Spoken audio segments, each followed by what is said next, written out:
things. Let's see. I think Twitch should go live in any second now, and YouTube might switch over as well. Okay, so that's Twitch and YouTube, and we're live. Okay, so boom. Let's open the camera. Hello. Good evening, everybody, and welcome to another advent of Code Stream. I didn't see many people post today. Hey, Luke. So I assume today will be a very hard one.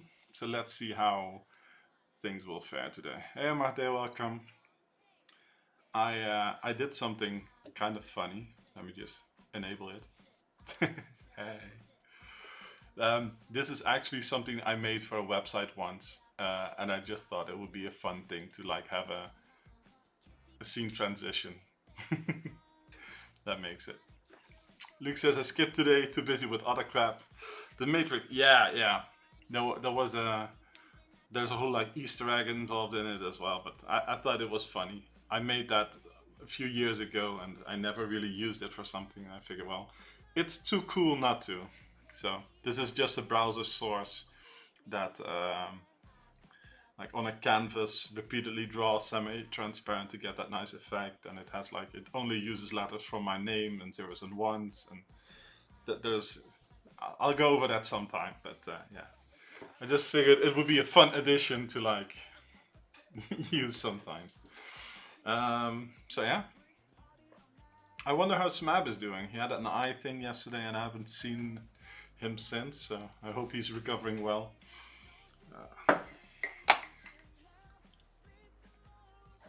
Made myself a cappuccino. It's always nice to have a bit of coffee. So yeah, I guess we'll just start and then start reading today's problem. Keypad Conundrum. As you teleport onto Santa's reindeer-class starship, the historians begin to panic. Someone from the search party is missing. A quick life-form scan by the ship's computer reveals that when the ship's missing historian teleported, he arrived at another part of the ship. The door to that area is locked, but the computer can't open it. It can only be opened by physically typing the door codes, your puzzle input, on the numeric keypad on the door.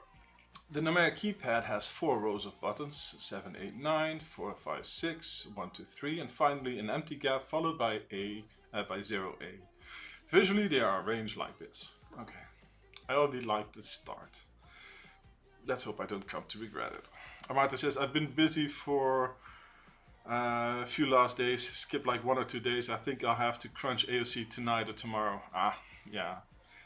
It's really been inconvenient for me as well. There's like so much on my plate that I need to do, but I just can't bring myself to skip Advent of Code. It's just too much fun. So, but yeah.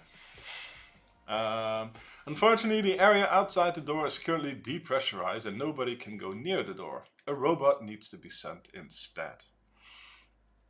The robot has no problem navigating the ship and finding the numeric keypad, but it's not designed for button pushing. Cannot be told to push a specific button directly. Instead, it has a robotic arm that can be controlled remotely via a directional keypad. Okay, the directional keypad has 2 rows of buttons, a gap, a /up, A activate on the first row, and left, down, right on the second row. Visually, they are arranged like this. Okay. When the robot arrives at the numeric keypad, its robotic arm is pointed at the A button in the bottom right corner. Wait. The keypad, this one. Okay, I was like, hey, this is top right. No, it was pointed at the keypad. Okay. After that, this directional keypad remote control must be used to maneuver the robotic arm. The up, down, left, right buttons cause it to move its arm 1 button in that direction, and the A button causes the robot to briefly move forward, pressing the button being aimed at by the robotic arm. For example, to make the robot type a 0 to 9A on the numeric keypad, one sequence of inputs on the directional keypad you could use is, okay, go to left, sure, up and A to move the arm to the 2 button and push it, sure. Yep.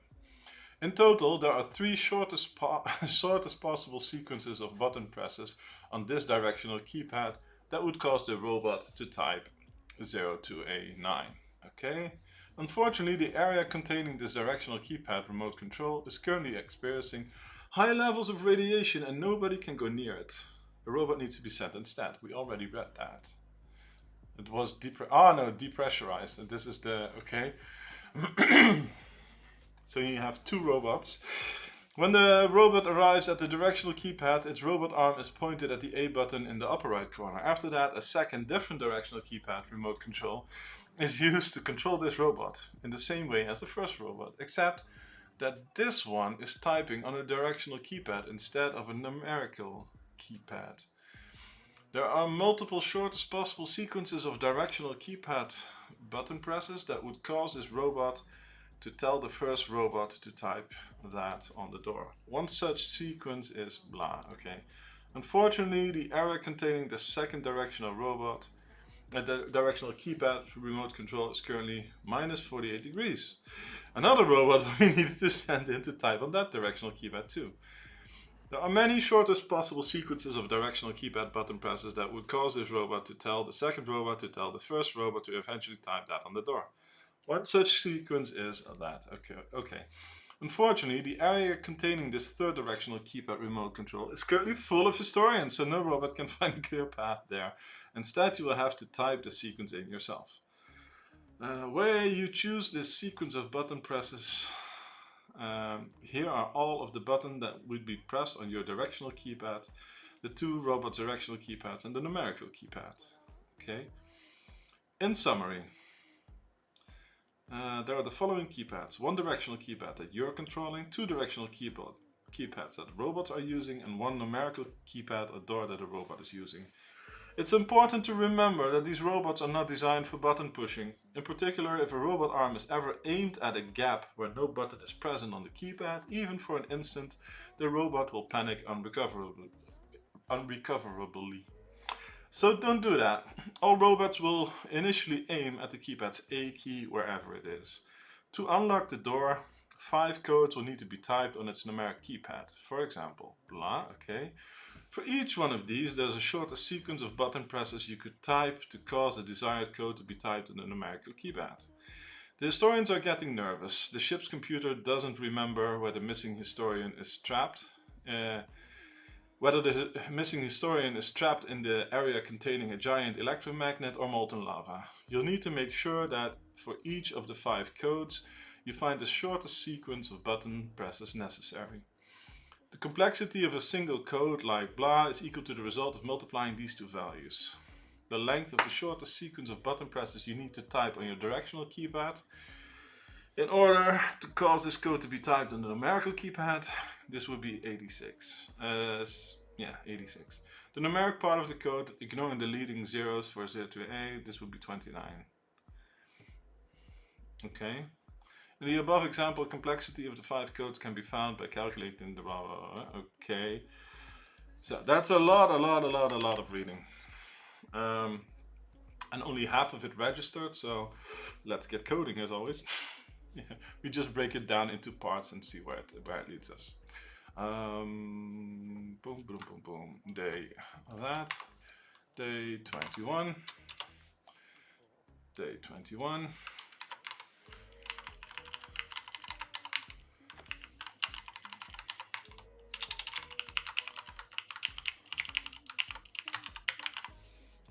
Okay.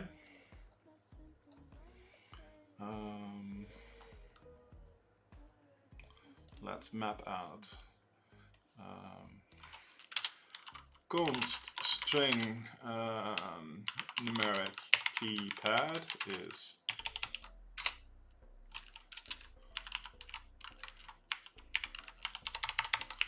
so this is 7, 8, 9, 4, 5, 6, 1, 2, 3, and this one becomes a hash 0a. Const string directional keypad is same thing.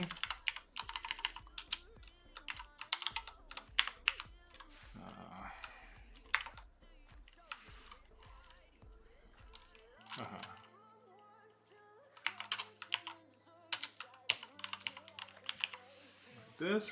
Okay.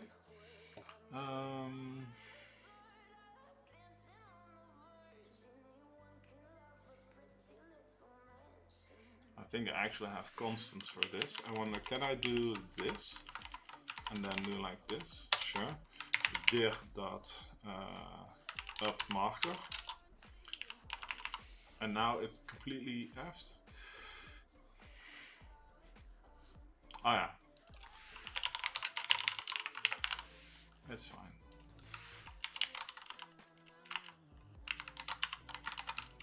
Left marker, down marker, right marker,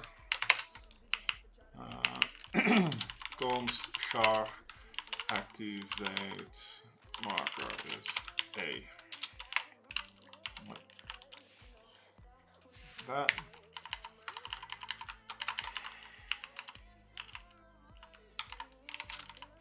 Does it get better like this? Probably not. I should probably do it here too, but it's fine.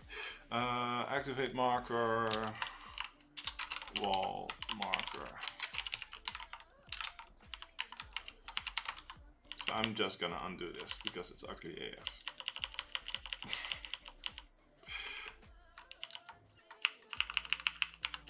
I'll leave it like this, it's okay.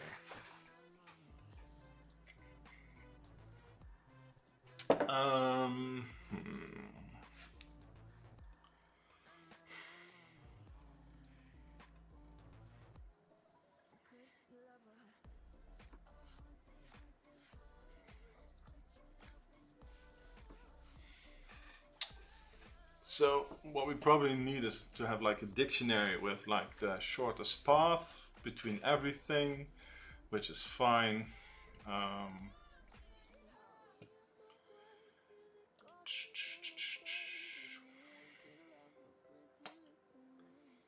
Just trying to see if I want to hard code some of this or that I just make it a generic thing.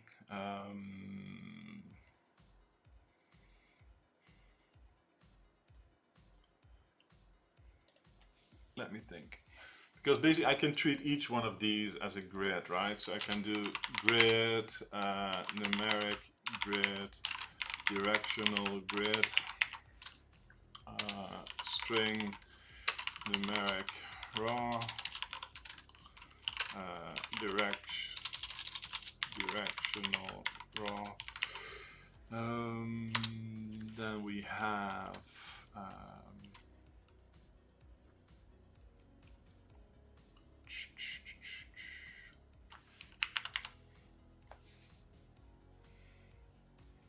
let me think. I think we can use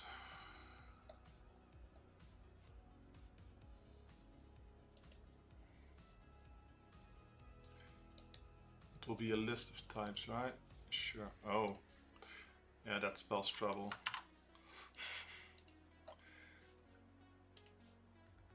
So let's set the test input here. Let's also make this into the 3 format, like this.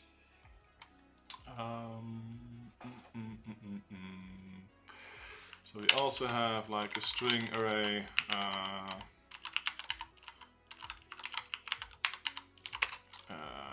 codes. We'll just make it a string array as well. So we can do codes is input.toLines. That's one. We need to map out these paths. So I think we can do numeric keypad toLines to no, actually as grid. Why doesn't it like that? Numeric keypad, come on, as grid. So I can do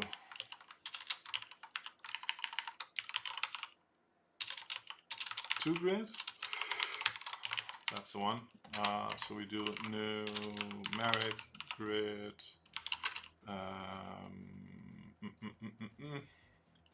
Numeric raw.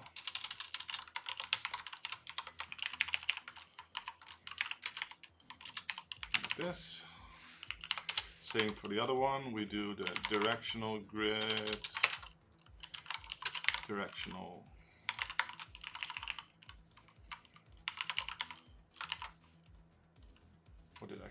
directional raw. Did I misspell it?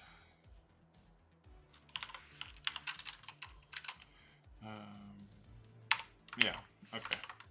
I guess the autocomplete was freaking out because it didn't know where I was trying to go. Luke says, git, commit, publish, close laptop, turn off work, enjoying the holiday. Yeah. Marta says, last working day of the year, 7:30 in the evening. That's a perfect time to send our shipping version without much checking. And so we did. Oof. I hope you don't get any calls.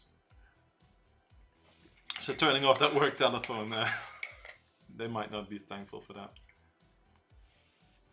Okay, let's see. We mapped both of those. We have parsed them into at least the grid stuff so that we can do the pathfinding. I think we can do a numeric raw map all as grid locations. So we can do var numeric lookup is this. And this will have a dictionary of char followed by the grid locations. And I should probably turn this, because everything only occurs once, I can say to dictionary, no, select x, so you can do x at key, x at value dot single, like this. So we do key is this, value is this, and now we do dictionary. And my thinking was that I could do this right away. I wanted to do this in one step.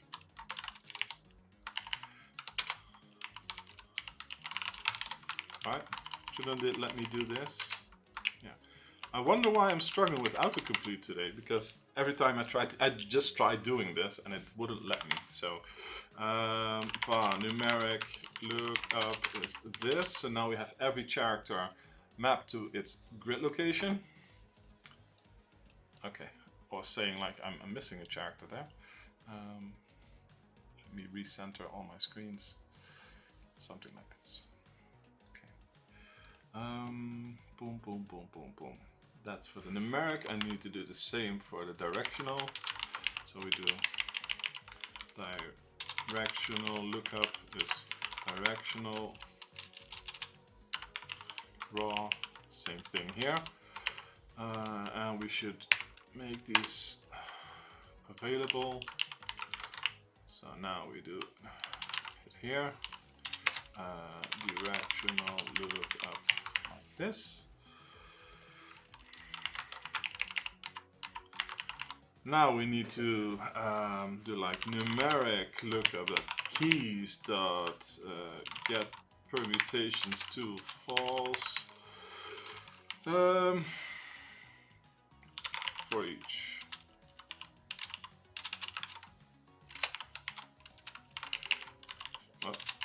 var combo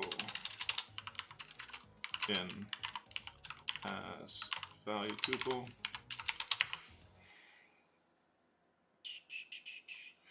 Doesn't it like that? I guess not. Oh wow. So I need to do combo dot as value tuple like this. So we can do var a b. Now we can do a comma b is this. So this is every combination. And now we need to pathfind. So I can do numerical grid dot find path. Numeric lookup a like this, and then the walls needs to be numeric lookup wall marker like this, because that's only one location that we need to skip. So now we have a dictionary of char.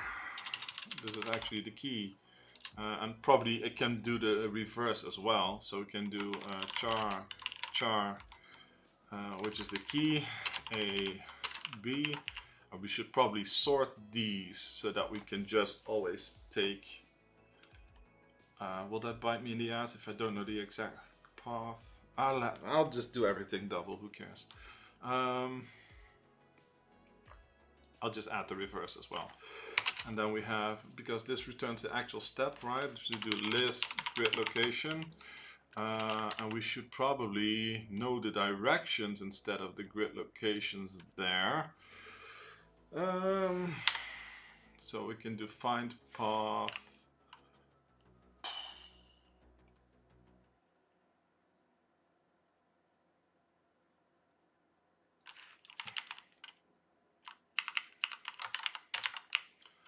Find moves, and this is a list of direction.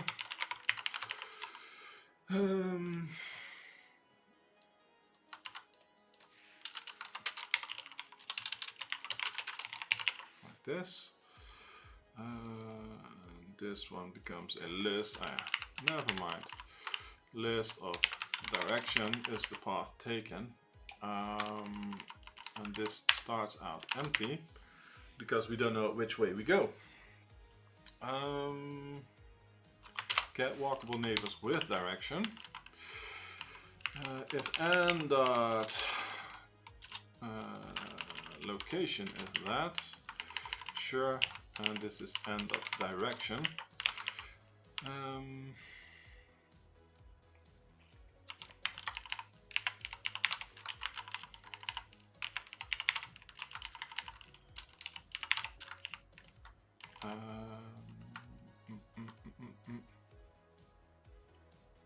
Yeah, we don't care how we got there. We just want this. Okay. So this now returns moves. So this now is pathfinding that just returns every move. So it will be one shorter than the actual pathfinding because it won't have the first one. It will just have the direction that it takes every time.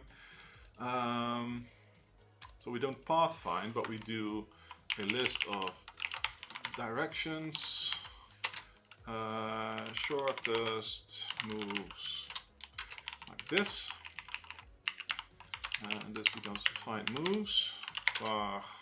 Moves is this. So now we do shortest moves of add a comma b moves. I will just do the inverse because we don't care. Inverse is b comma a. This inverse, and this just swaps these around. And I know that I can do it based on, but it's fine. It's fine. This runs quickly. So now we can just prompt any combination, and it will tell us how to get there with the moves. And I should probably, this is for numeric. Jesus Christ, it's so much code to do basic setup. Shortest moves numeric. We will also have that for directional. Let's see, shortest moves directional. Why didn't the lookup work? Why is it gray? Okay, Visual Studio is not having a good time. It's fine. Or maybe because I'm not consuming it yet. Never mind. That is fine. So the same we do for the directional grid. Directional.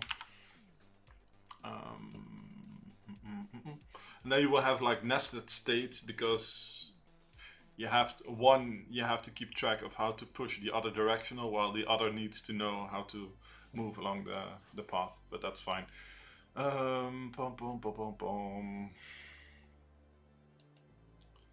For each move, this will be directional lookup.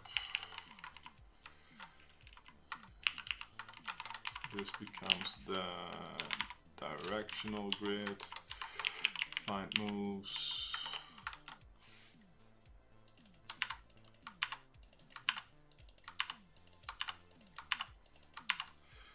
even though I've done this right now, I will still make a function out of it.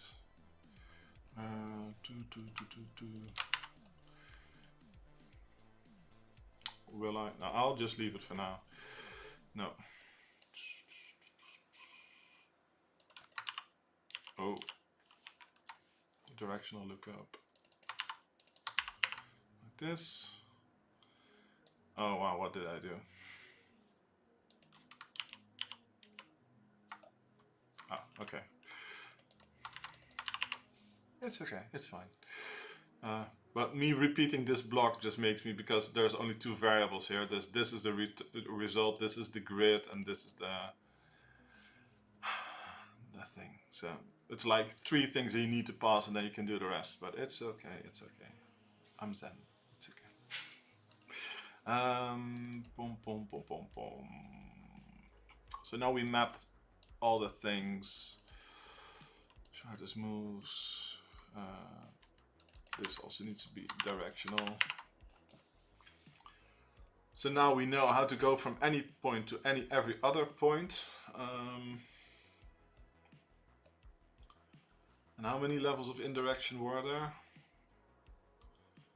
We start with the directional keypad. Then we have that one and that one.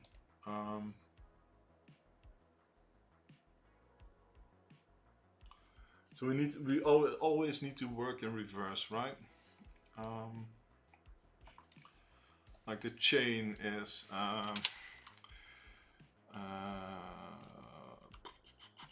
INumerable char figure out moves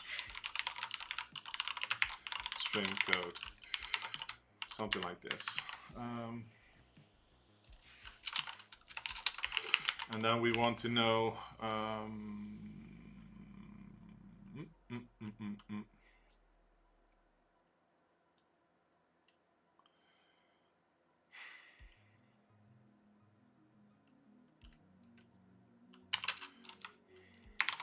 so we have like a list that we need to chain through robots or inputs, which is a type of bool directional, and we have a grid location current, something like this. So we need to, for each char C in code, figure out how to make code character C get inputted.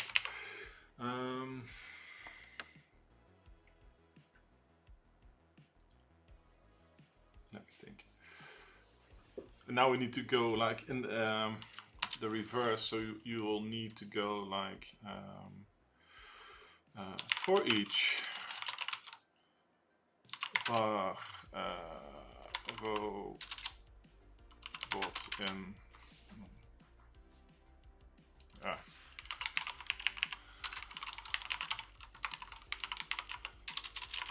something like this. Actually, let's call this keypads to not confuse it with our input variable keypad.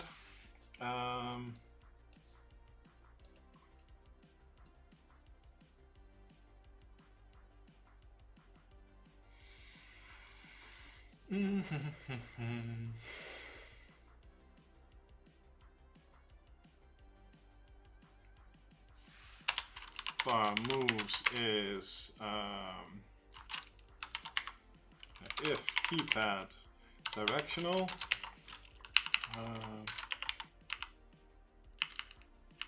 we have char target is C actually, so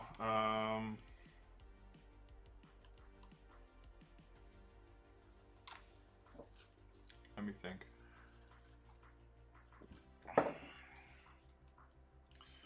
Because you need to look at the current and then the above it to know how to trigger it. So you always need a combo of 2 keypads. So you need to zip these, I think.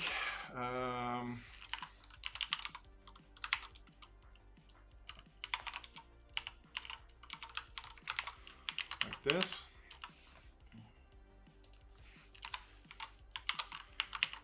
Keypad pair.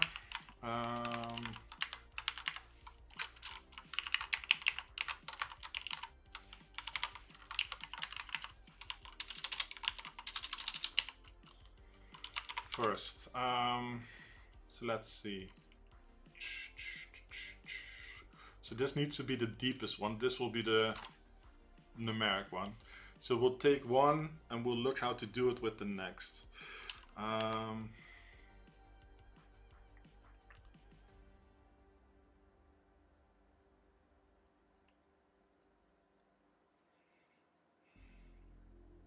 Yes.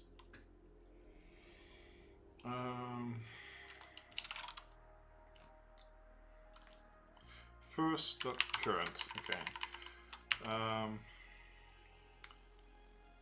If pair dot first dot directional, else directional. Oh, come on, directional lookup. So this one meets directional raw to no no, this dot get value get from, yeah, directional.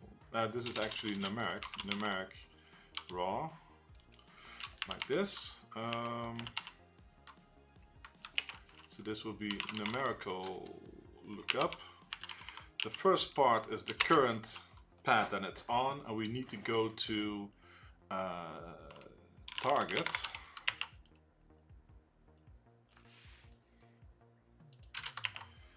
So this is like the key that we need.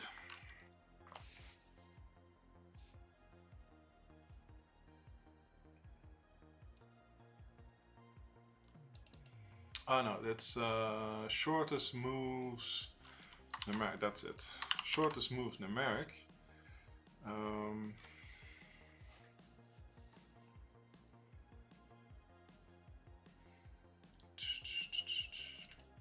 And then we need to go to, yes, target, that's the character that we want. So these are the moves. So var moves is this, but it will always expand. So so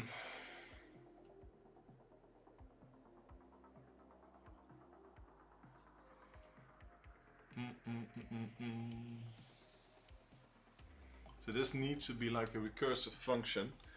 So you need to have like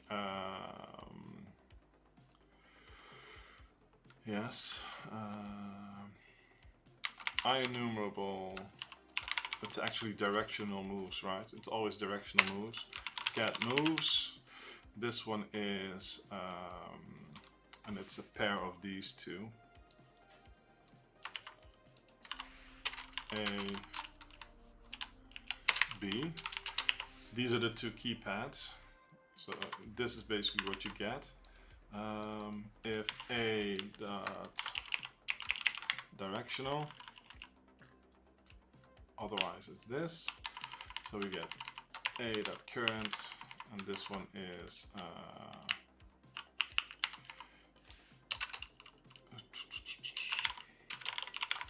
like this.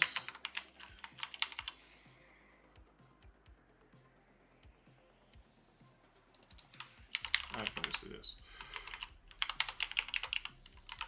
Return this. Otherwise, if this is directional, we need to know how to. It's a mind. Beep. Luke says, first thought, that was pretty easy. Now I think double pathfinder with different weights, that will be pretty nasty. Part 2 might be 223 robots a night. Yeah, but it's also like the reasoning already gets complicated, because like this is the amount of moves that we need. So first we need to know how to get to the actual target on the thing that you're looking at, and then you need to know how to do that with the robot in the other side. So we need to have like list dir moves is like is this. Actually, we can just do this. So we have moves is, and I think we just actually need to break this down to a single one. Yes.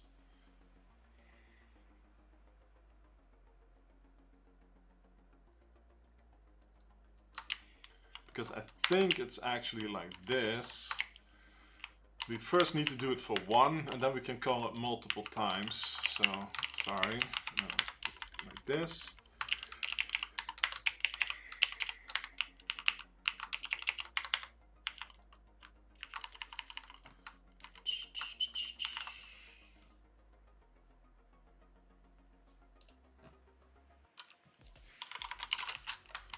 Like this.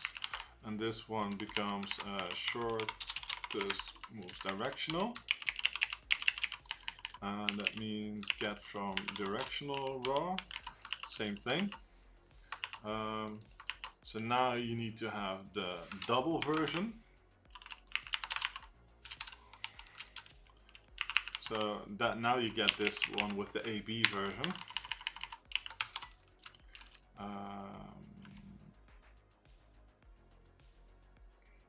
Right. Let me think.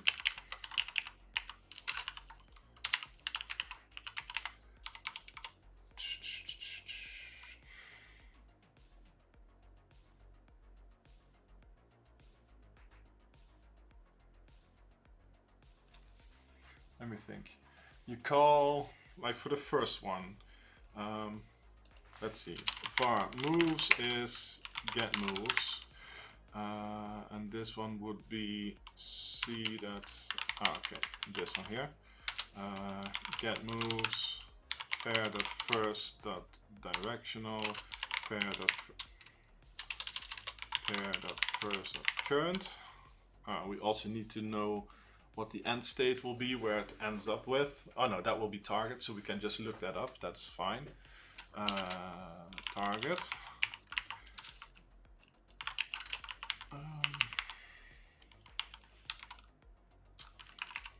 So then we need to do var moves is this, for each var move and moves.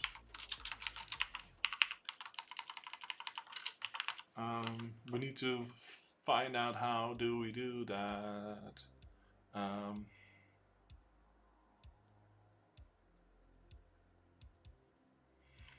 These are the moves that we need to make, and we already know that like the current chain is always, it ends with a numeric and everything above it is a directional. So maybe I'm doing this too complicated and you just need to figure out how to move them around. I don't want to try to keep it open if possible. So let's see. So these are the moves that we have to do. In this case, the first one will be our numeric pad. So this one will just be, okay, we need to go up 3 times, etc. Then we need to figure out with the second one, how do we do that? So then you would do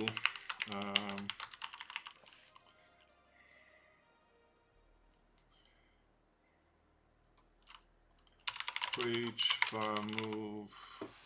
Hey, there is a notification. Let's see. Welcome to, and I can't read it. Let's see. Is there a notification here? I think there was a followers. I should have a notification thing there. Hey Mason, welcome. I think there should be like a follow. Yeah, okay. I'll just see if I can pop this up as well, so that I can figure out what's going on. Let's see. Boom. Yeah, I'm doing good. I'm doing Advent of Code day 21. If you're not familiar with it, it's a programming puzzle where every day a new challenge unlocks. They get progressively harder as days go on, and it's a lot of fun if you like coding. So today we have like an inception of keypads where you have to press in a code on this keypad, but you start here, but you need to have a robot to do it. So then you have to have another keypad with just directional moves and confirmation things there to punch that in, and there's like multiple levels of indirection, so I'm just working that all out now. So what I did was I first put in the keypads as like a grid, and I put a pound sign for like the unwalkable thing, because they say you can't ever go over that point, so we have to avoid it in our walking. I parsed all of those out into a walkable grid so that we can do bounce checking. I did a lookup so that we can find, based on the character, where in the grid it is for these. I then did all the shortest paths between every combination of character on the keypad so that we can just easily do that. And now I'm trying to actually do the whole process of, okay, we have a set of moves that needs to be turned into inputs, and that needs to be like a recursion thing, and that's a bit annoying. Also because I don't know how many levels deep it will go, and then you'll get a Stack Overflow exception. So real recursion might not be the option, but let's figure it out. So the first thing that I did was make a function that gets all the moves. So I did a separate version of my pathfinding code. I altered it to just return directional moves. So instead of pathfinding, it now returns all the directional moves that you have to take to get somewhere. And that's the shortest moves, directional and numeric lookups that we have. So now you can say, okay, I have a keypad. That keypad is currently looking, there's a robot looking at this input. I want to put that input in there, and it will tell you all the moves that you have to do on that keypad to get there. But then you have to feed that into another keypad that will have to do those moves. So a set of moves is always directional, so that is fine. So now I'm just trying to figure out how to chain them all together, and that's a bit of a pain, but we'll get there. Yeah, that's a small recap of what we've done in the last 40 minutes, I think. What was it? How long have we been streaming? Yeah, 40 minutes. Pretty cool. Thanks. Have you done any, are you a programmer? Have you done Advent of Code? So my current reasoning is that you feed it 2 keypads, and that you'll tell it what you want the first one to do, and then you'll know how to do the direction there. Yeah, I'm a programmer. Ah, cool. Have you done Advent of Code? It's really a lot of fun. I try to do it every year, and I usually fail to get all the stars, but I'm doing my darndest best.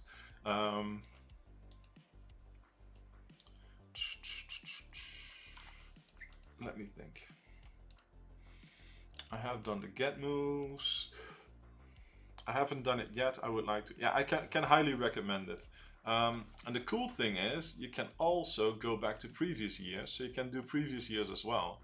So you can just go back to the first Advent of Code, start with day 1, and just start doing the puzzles. And if some of it gets too hard, you can do like, okay, let's do the day 1 of every year first, and then do day 2 of every year, and then you can get used to the setting and how it works. There's also a Reddit thread for every year with people that post their solutions. So if you ever get stuck, you can just look at what somebody else did, or you can probably even now, if you go back and ask questions about previous events, you can just create a new topic on Reddit, and it's a very helpful community. So it's really, really great to both have some fun and also learn new things. Because there are, like every year, there are some concepts that you will not know unless you're the top of the top. Like there was a Chinese remainder theorem once, and there is linear algebra things, and there's like 3D space computing, and there has been some, yeah, there's like lots of dynamic programming things and pathfinding, and there's lots of areas that you will see, and it's a lot of fun to do. This one is one of the more creative ones. It reads like something that is made to confuse LLMs, but it's also just a pretty cool challenge that you have to tackle in this case. So this is not representative for the average experience of Advent of Code. This is probably one of the hardest things this year so far. So yeah, watch me struggle. So let's see.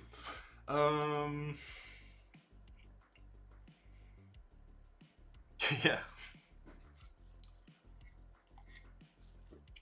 Let's see. So once we have this first set of moves, now we need to convert it. And one of the things that I've been thinking is maybe take advantage of the way that it's structured right now, because all we need to do is now figure out how to do this to various layers of just directional inputs. So my first thought was to make it all generic and have anything work, but I'm really struggling mentally just doing it. So that's a bit of a pain. Because every move needs to be fed up the chain. And I wonder how to let that all come together.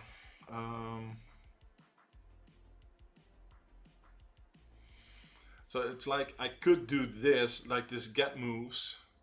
It could then also just have like a chain or a list of other keypads that need to enter it, and then you can just take one off the stack and feed it to itself and return that. So that you would have like, let's see if I do this. I'll just kill this one because it's broken. Yeah, I'll just leave it in a broken state for now. Let's say you have a stack. I can do a stack of keypads here. Keypads, but also like a list of char that we need to do.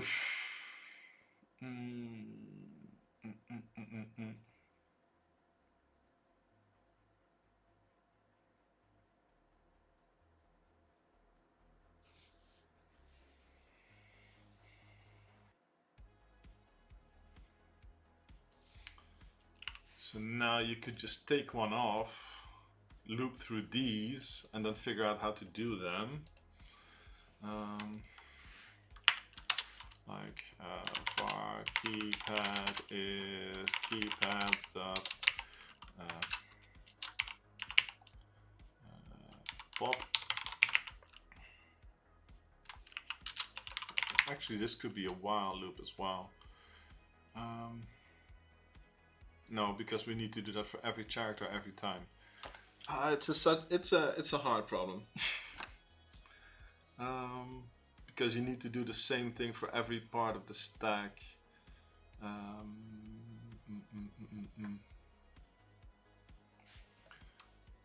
This does be a no. So you do for each char C in target.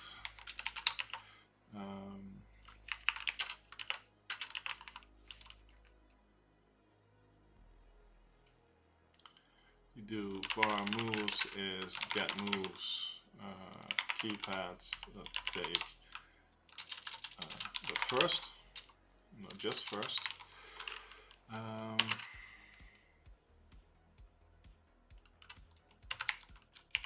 This one calls this.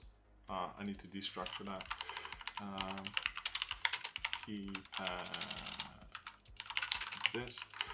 So we do keypad. Yeah, this is no longer relevant. Keypad dot current and keypad dot directional.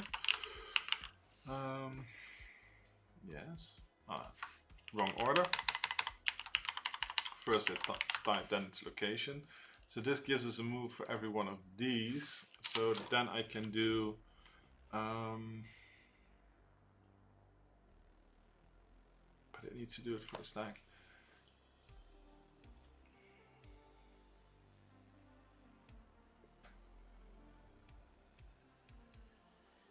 It's really annoying, as you can tell. It's it messes with your head. Because you need to take each character and then multiply that up the chain because it gets bigger.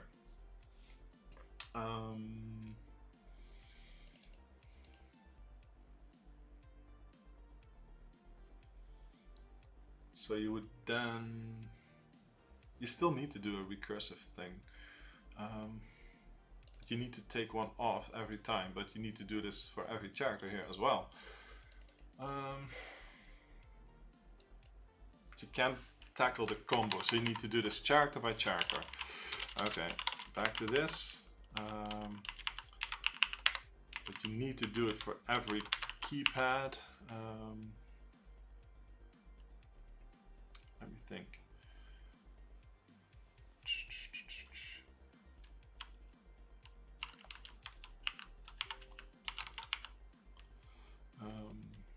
Keypads at first. No, you need to enumerate all of them. For each bar keypad in keypads, you need to get the moves. This is target. Then you need to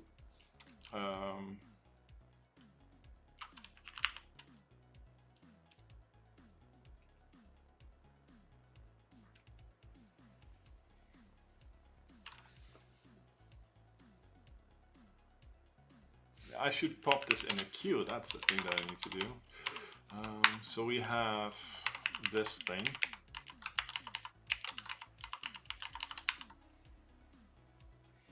The queue, it has a list of keypads and the target there.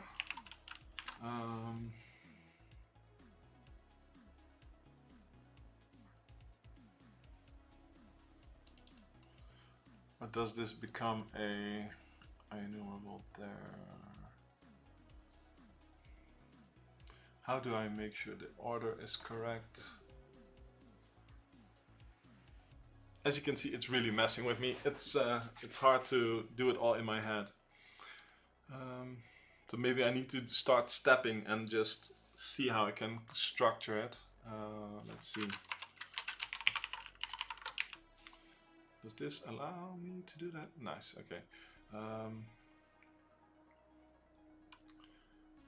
The thing is, there's also an ordering.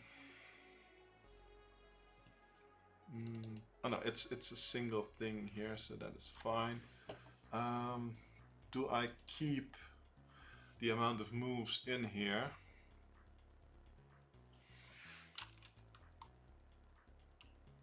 Yeah, I can always just take one off, take them all, and then queue up the whole result there. So I can do a char array moves like this. So I could then do q.enqueue, and this becomes keypads, comma, target. So it's just a single one. Then I could do while q.count larger than 0. Q bar job is q.dq, dq.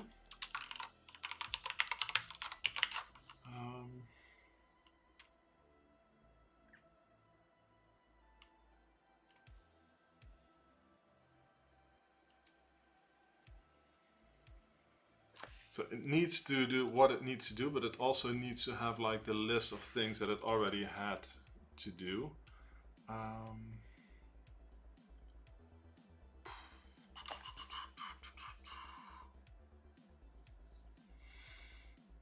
Like the whole boundary crossing is hard to reason about, because you have like, okay, I need to go from 7 to 8.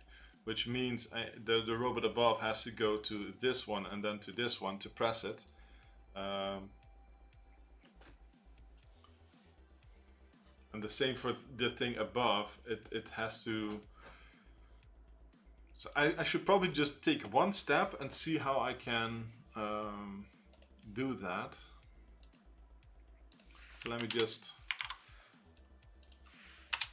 see how I can solve this. Because I'm getting stuck in a loop myself. Like my brain is in an infinite loop. So let's see. For each string code encodes, we can just do... Oh, there's another follow, I think. Shurian, thanks for the follow. Welcome to the club. Please tell me if you know about Advent of Code, if you're a programmer, which language do you use? Have you done Advent of Code? Have you done today? Did you solve it? It seems to be a tough one today, so but, thanks for the follow, it's appreciated. Let's see, this is for each char C in code. Var moves is get moves, and let's do false, and this is numeric lookup for the activate button, activate marker, like this. Let's see.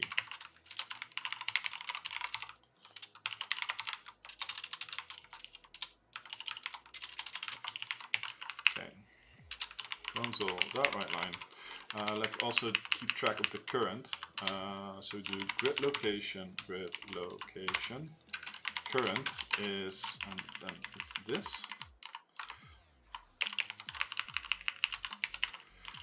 So we can just say current here. So we can say move what numeric pad from blah to blah, and this will be active marker to C. Let's also keep track of the previous car. Previous is active marker. No, active marker.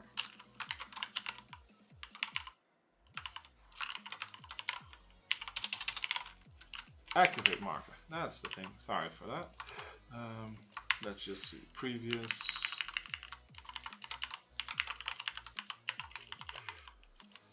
Okay. And then we can do previous is C, and the same for this.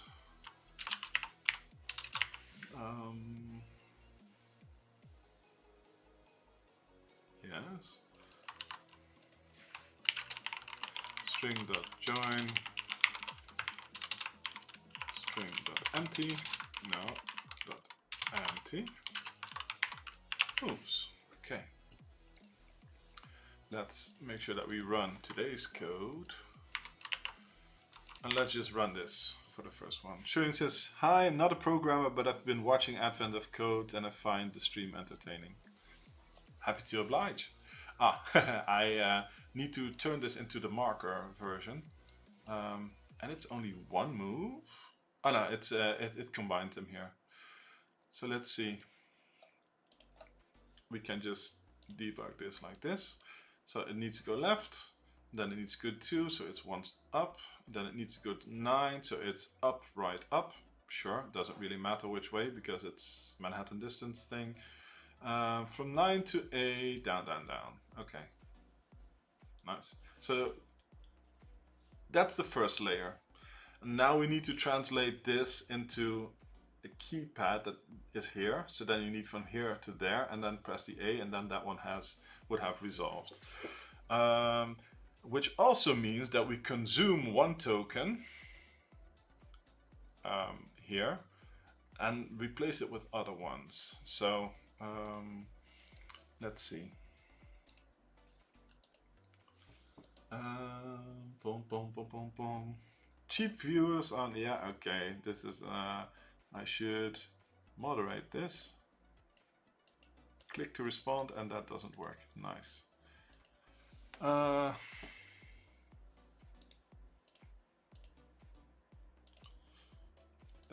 That's annoying. Let me just, I don't remember.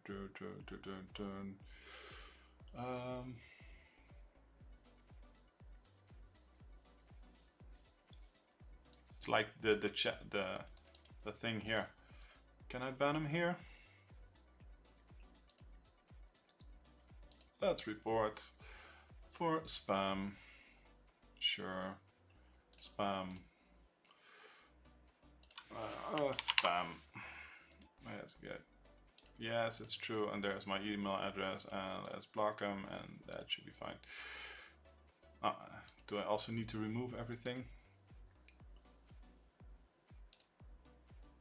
No. Sure. Okay, that's so much work. I should probably mod somebody to do that for me.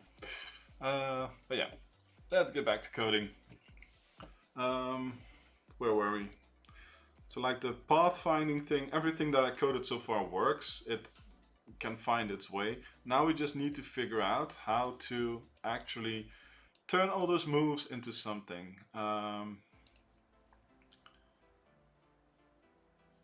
So we take a move and we need to replace that with more moves. So that's the issue here. And I should probably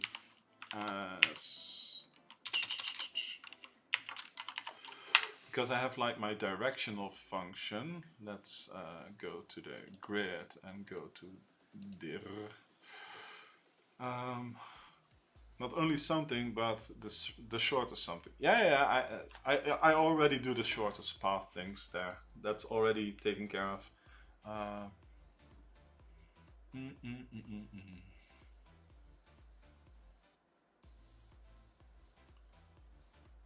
Let's see.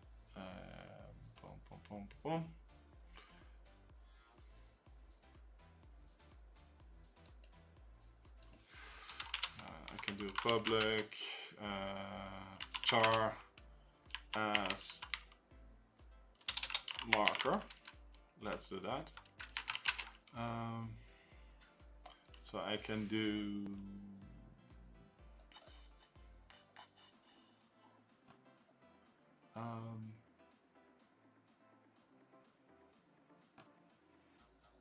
yeah, I can do value switch. Boom. So I can do dir dot up marker, dir dot right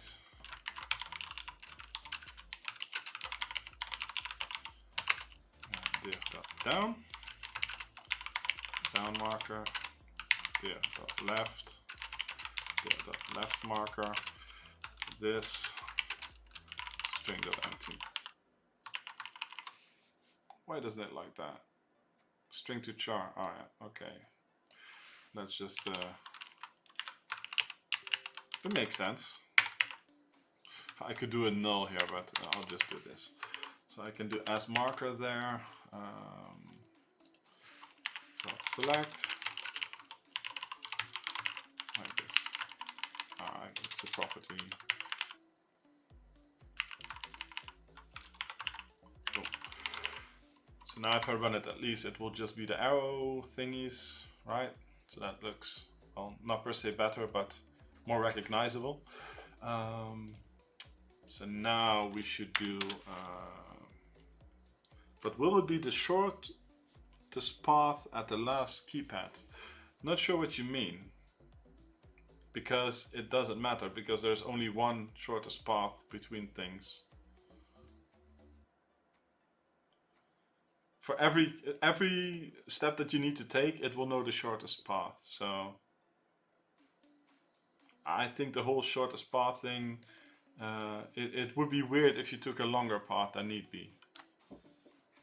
So maybe I'm missing something, but I don't think it's that relevant at all. Because you can only have one level of, it's just inputs, right? So there's not that much that can change there. Let's see. And I then also need to write something that does this in inverse so that it will emulate the thing. Let's see. Yes, but I think they asked for the least number of button presses at the last control pad, so maybe not a numeric keypad, or am I reading wrong? Now you have to put in this code, and to put in this code you have to do key presses, and for every layer of stuff that you have to do, I have the shortest way to do it already. So and that's simple, because it would be hard to do it in a stupid way. So I think it's like a red herring here. It doesn't matter at all because it's so trivial. The actual hard part is doing all the level things, because what I need to do is consume the one thing and then replace it with everything the level above needs to do, and that needs to happen over and over recursively. And I'm just struggling with formatting that. So so basically, let's see if I have, there was like 3 layers, right? 1, 2, so 3 directional paths that need input and 1 numeric. So so you need to have int directional in direction count is 3. And you need to keep state for every one of those, but that is fine. So you would have to do then, like, for each var move in moves, then you need to go up the ladder. And I'm just struggling with how to do that and then return it here, because there needs to be a recursion there, so that you basically do like get indirect, or you do another get moves, which is true where with like you do, you can do a dictionary, or I could just, yeah, let me think. Grid application, layer 1, layer 2, layer 3. Each one of these equals to directional lookup activate marker.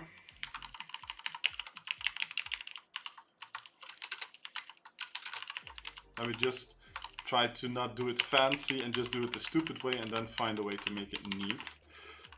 So what you need to do is L1 and then move.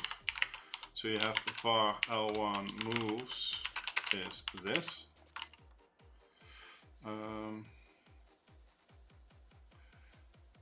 Yes, and this the as marker, because this is the thing that we want to do. And the thing is that for every one of these layers I need to update the state, so it becomes like current. I already do this below here, like this. But for this you also do that, so you make that L1 becomes this directional lookup for move.as marker, right? And then you do for each var move in L1 moves, right?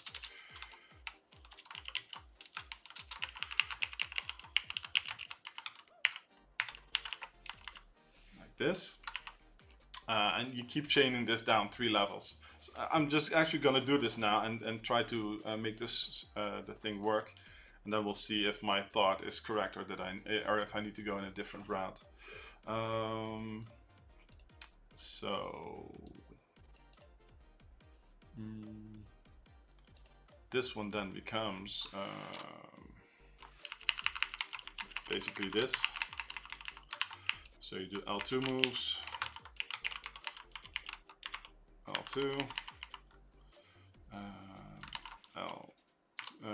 move L1. This one passes L2. This is, yeah, this one like this. And now we do the same for the 3rd level. 3, 3, 2, 3, 2, 3, 3. So now this is actually the set of inputs that you need to save in the end. So now we would have to do console, we don't need to do that, but we can do console.writeLine. After 3 levels of indirect, that move turns into, and I also need to, after that chain, you need to press the enter button on every one of them. So that's in the behind as well. So I need to remember to do that as well. So then you get this.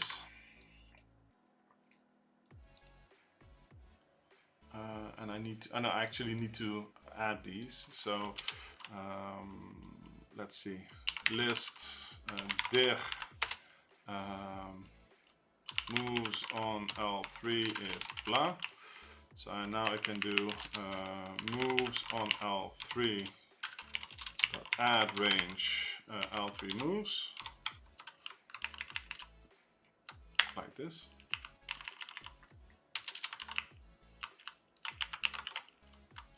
So now I can do this. Turns into, and this becomes moves on L3.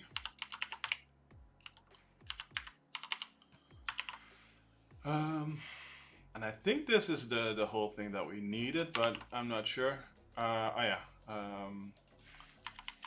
After this,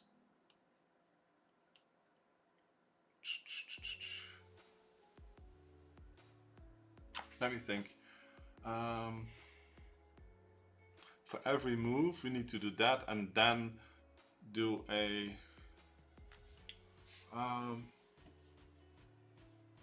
yeah, after each move, the level needs to do an A. Oh man, let me think. So you need to go to the thing and then confirm every move that you do. So it's not done here. So you need to do for each var this. So this is not correct. Luke says, I think you're right. You go left, more key presses than up. What? If you go left, up, left, there are more key presses than up, left. No, they're not. Oh, okay. Because, yeah, I get it. Yeah, now I understand what you're saying. Like, the way that you move between those, you need to have the combination of keys as well. Okay, yeah, you're right. That's another challenge that I need to solve. Good point. So you also need to have like the combination between those two. Interesting. But I can add that to the path finding because I can do weights, because I know for every move I can do the weights there. Yeah, that's a good point. Thanks for that. To do introduce weights, e.g. first do the directional ones, then use that for weights in the numeric path finding. Yeah, good point.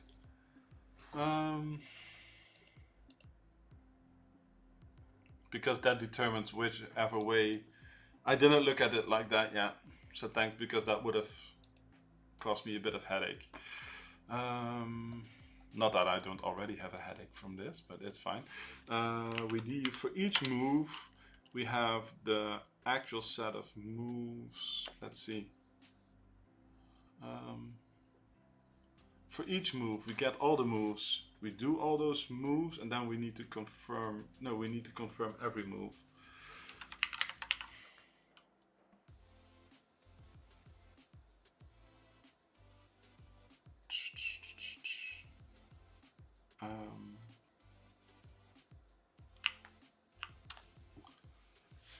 Because for everything that you do on an indirect level, you need to then hit the execute button to confirm that.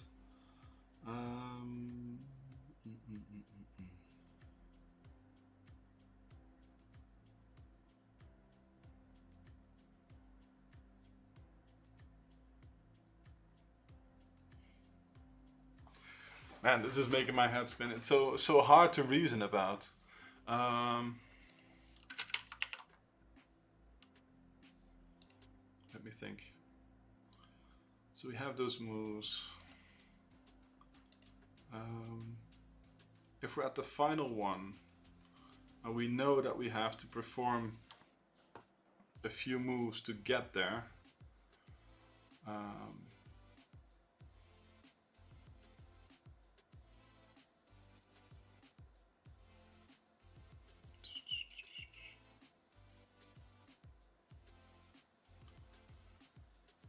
every move that you have to do on your local pad to do that move, then needs to have a confirm to send it, right?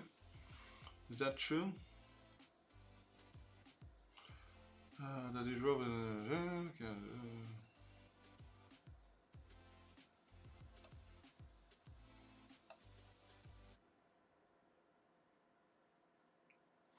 I think so, but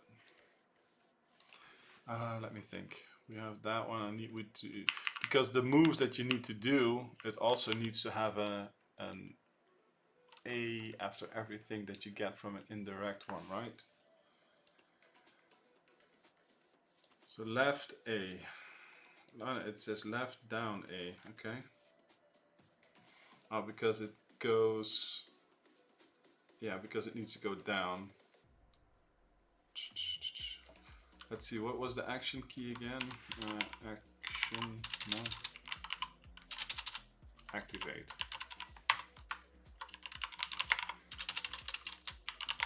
Let's see. The direction key has to.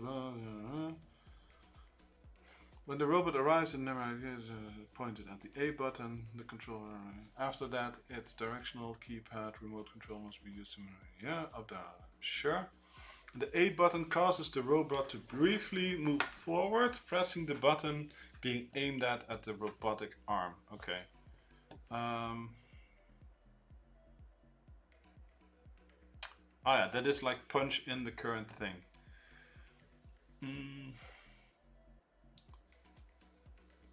So yeah, you move into position. Once you get there, you need to boom. So after a set of moves, you need to hit an A. So this one, we have a move that we want to do. We go there. And afterwards, we hit an A. So it's actually this. And then we need to also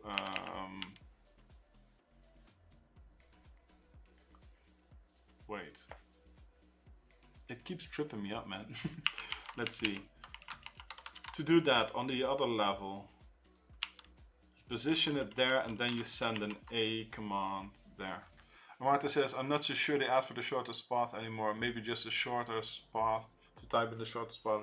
Yeah. That's, but what you said was right. Like the up, right versus like doing it the same way, that's the same Manhattan distance, can cause more movement on a directional keypad. So you need to take that into account. So if you calculate the path on a numeric keypad, you need to take into account that directional move that you want to do, how you do that based from where you come from on a directional keypad. So it's so difficult. But basically, I want to do one move on a layer above. That means I have to do multiple moves on my keypad, but it's good. And then I need to confirm it on the other one. So then I need to hit A on my keypad so that it will do stuff on that one move there. So there's a move on this keypad that I need to do. So you do var A move is this. Because it's now moved there. This gives me a headache and I'm not even programmed. Yeah, I know. I feel you. So this would be action marker, activate. Sorry if I'm giving you a headache. Maybe it's just me thinking this is more complicated than it needs to be, but yeah, it's kicking my ass just a little bit. I actually need to make sure that I do this because this is not correct. I need to do for each move and then move the thing there. Like the last move in this one is where I'm at. It should be like this dot last as marker. That's the place where the L3 ends up. The L2 will be at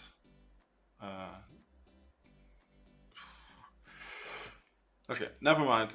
There will be bugs here, but I just want to see if I can get this to go. Let me think. because I think this also needs to do boom.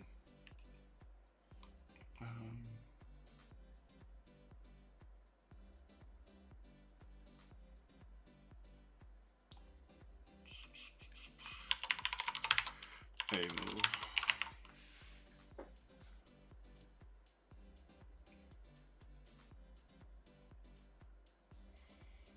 Oh no, if it's at the deepest level, it can just add A.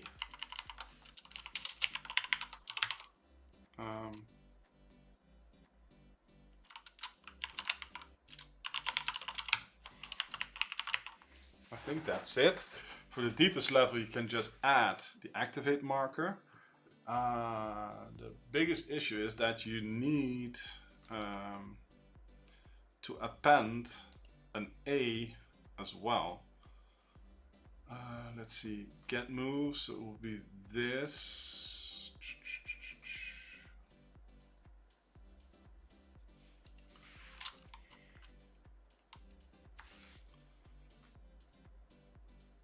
Man, this is so annoying because now you have a directional move, and that, I know that's what you can take literally. But after that, you need to do an A marker. Man. Okay, let's just run this. It's not complete because I need to do that on every level, but I just need to see some output now. The given key AV was not present in the dictionary. That's weird, because I think I got all the permutations. Shortest directional moves. The hash should not be in there. Why is every combination with a wall there? That totally shouldn't be there.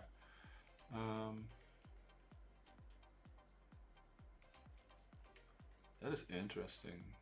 Shortest move directional. What did I do wrong there?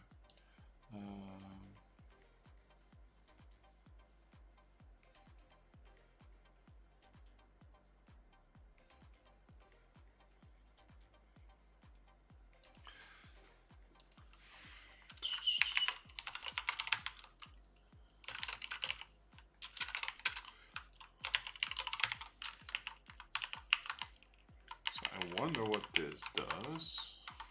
This should give the AV combo as well.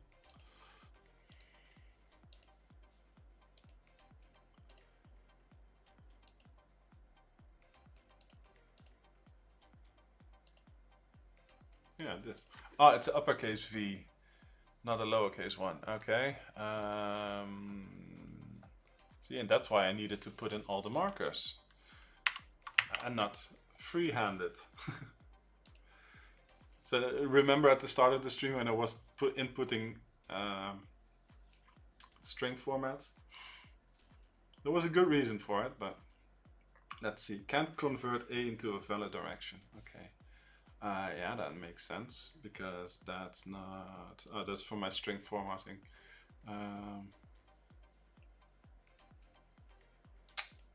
Yes. So I should make that a char just so that it can have both the directions and the A marker as marker. So that is fine.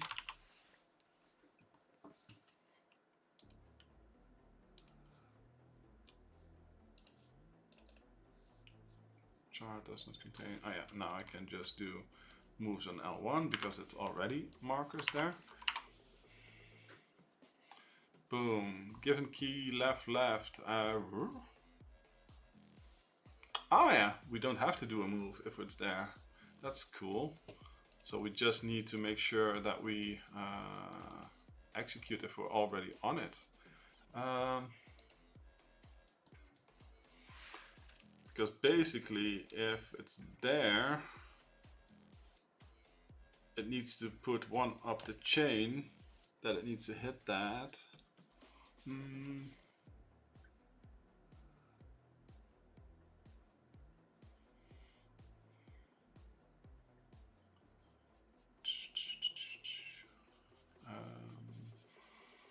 So it already needs to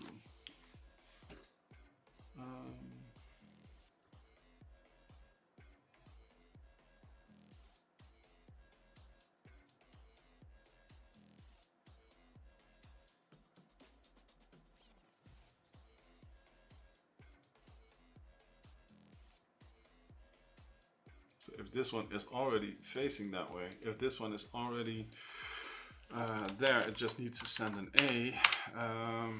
If, and this one is L2 get from directional raw equals that. Just send an A. Else this.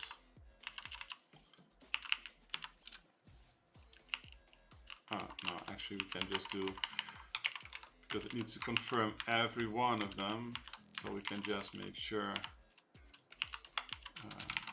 this.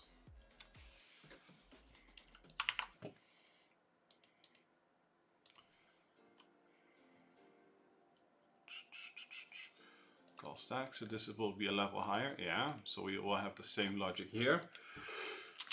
If L2 get from directional raw equals move L1 as marker. If it doesn't do this, actually, if it doesn't do this, then we need to do all this, which also gives us a nice look in how we need to do this last one, because then we need to do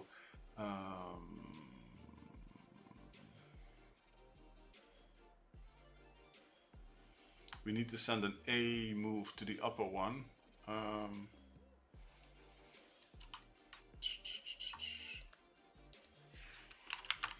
So we need to do this for level. This actually needs to be a level. If it's the deepest, it can be on its own. This thing wasn't needed here. This needs to be a level 2 thing. Let me think.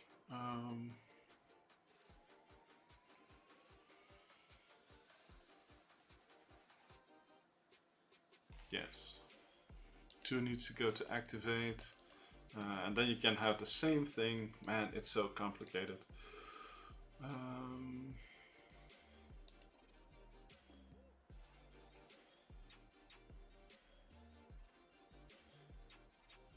Let me think. A move. And this is where the recursion comes in, but I don't have the logic yet. So I really want to like write out the bulk of the logic and then make it concise so that it's easier for me to test. But it's so hard to wrap my head around it. Just it's tough, this one. Let me see.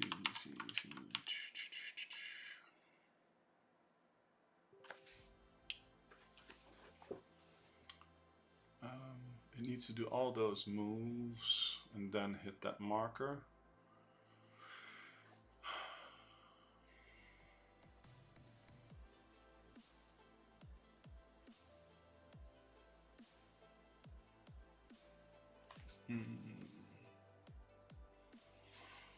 I'm just, for now, I'm gonna remove this because I just need to see an input and poke holes at it, because I'll also have the same thing here, this issue, I think.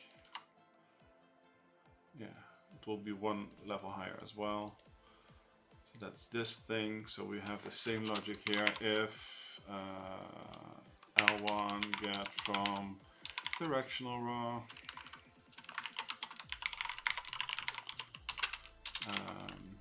is not equal to move as marker, then we do this.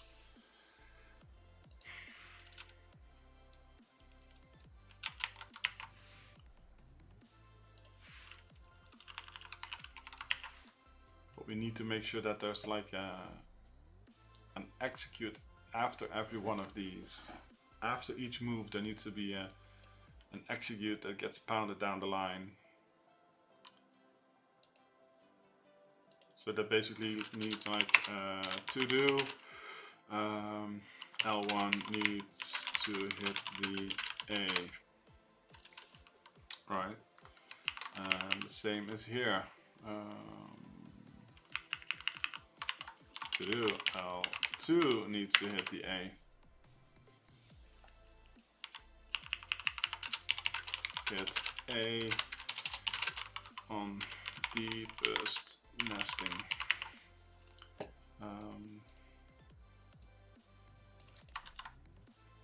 I can just for reference, I can do this. Let me just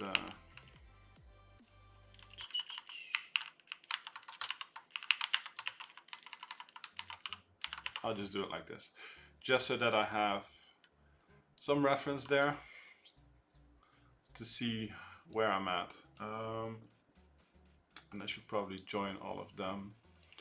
And after the code, I should probably break after the first one. So let's see. I can do list char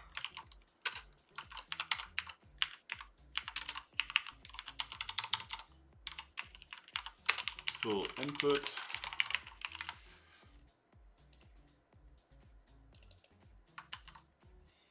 Actually, this one will just be, yeah, I can just do full input add range like this. And then I can do console.writeLine full, I can just do code like this, and this will be full input.join, no, string.join.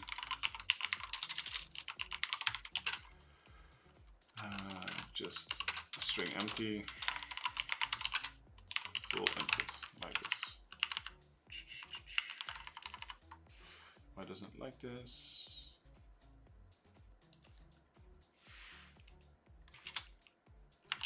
Okay. Let's see. So how close are we?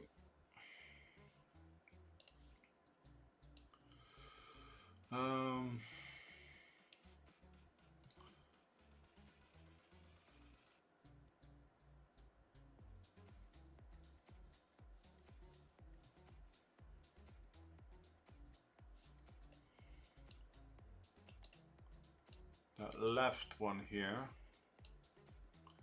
Do I still need to put that in there? Apparently, okay. Because it is AA.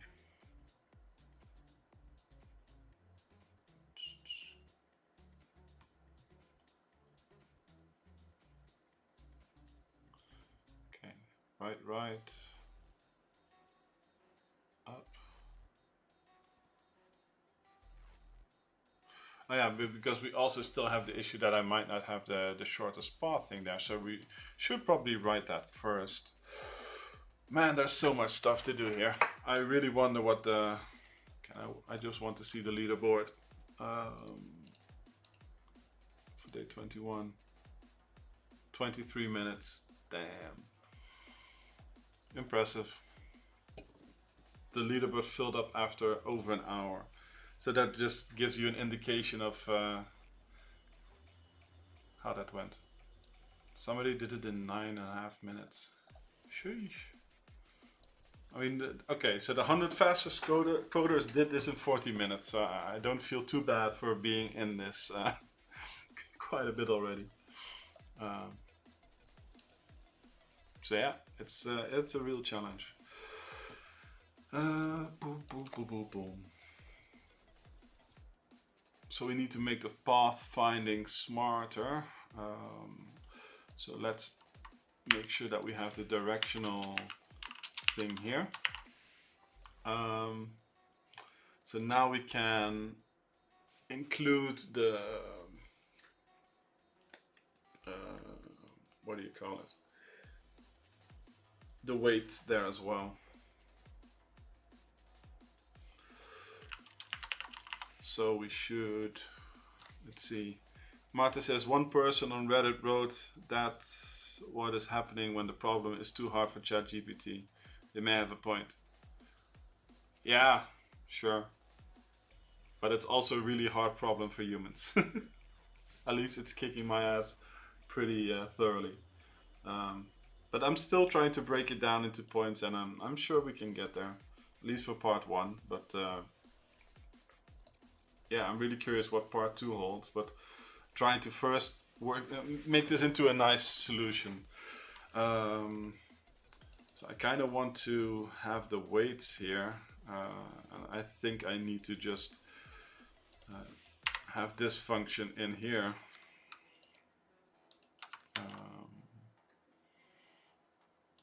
Because I need to have the whole thing with weights, right?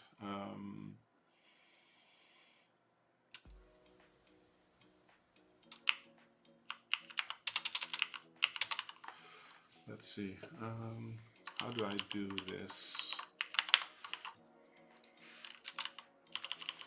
I should, let me see, I should probably copy this function and then add the weights there, because it already uses a priority queue, which is fine. And this will be this directional, shortest move directional, like this.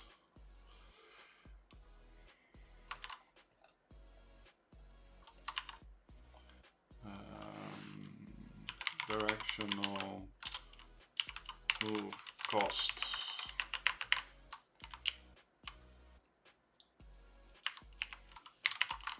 Directional move cost, okay. That is fine. This becomes, I need to feed the grid into this as well.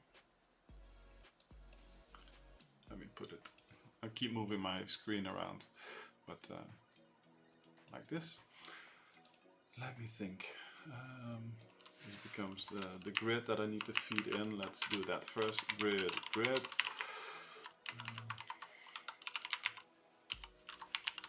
Like this.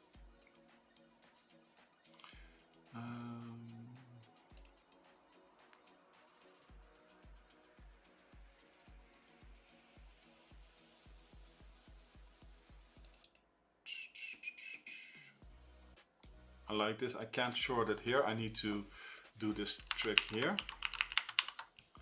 And the reason for that is because the weights come into effect, so you can't do it early. Dot pos, like this.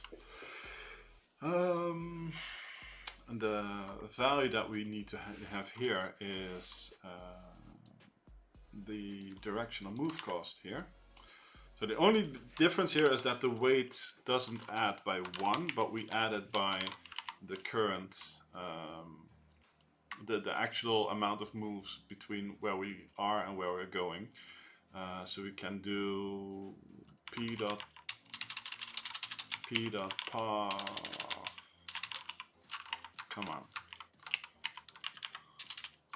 Taking that last as marker, and this would be n dot direction,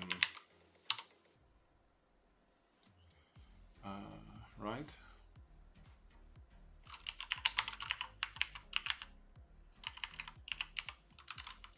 Count. So I think that is the case.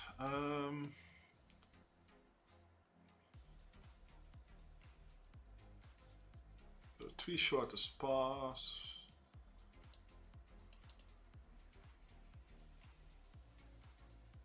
Yeah. So let's see if we do the local find moves here. So the second one becomes find moves, and we pass in the grid. Numeric grid. And we also pass in the shortest move directional up, like this.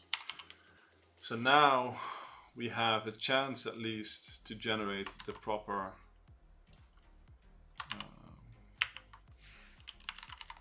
set of moves.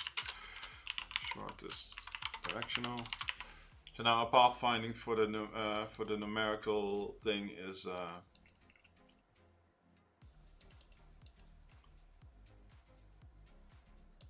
at least Wait, somebody wrote an 11-line GS code for this. Always amazed by that kind of weirdness. Don't make me feel even worse. Oh man. Oh, sequence contain no elements. Wait, what?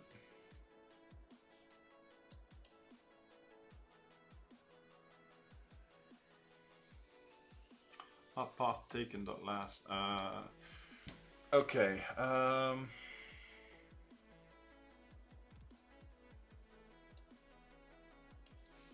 So this becomes last or default with there dot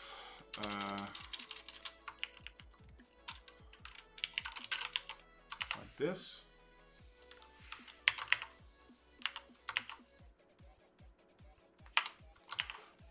Should have accounted for that. Given key VV was not present in the dictionary. Yeah. So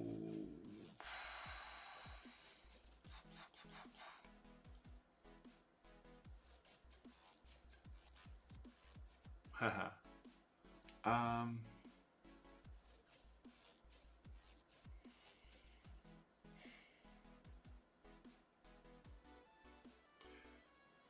So the weight is 0. So I should probably, let's see. Like start and end should be the same in this case. No, wait, what?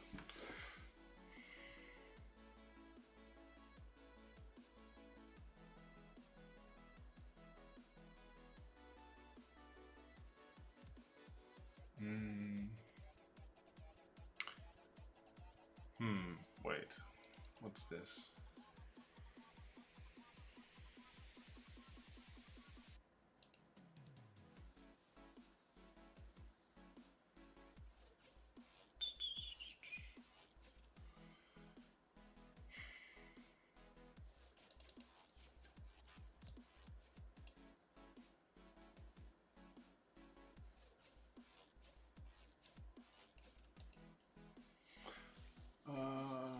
Wait.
If it's already there, I'm just thinking like if you have like the up one, you have to hit the A button because you always have to go to the A button, right? Let me think.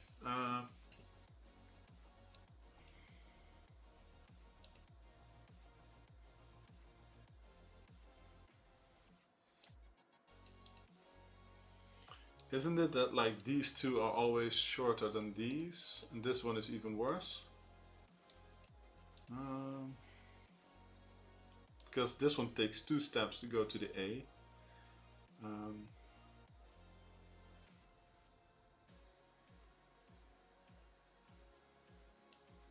Like you go to the left.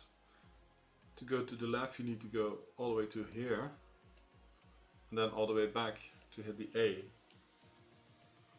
to have it punch in that one.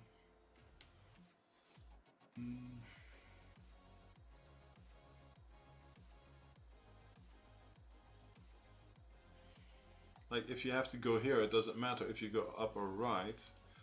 And in this case, if you go, does it even matter?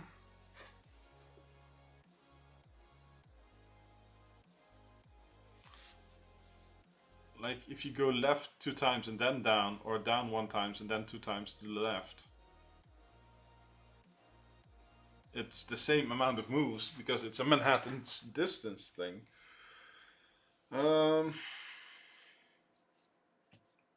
Like it doesn't matter where you go, the amount of moves left, right, up and down are always the same.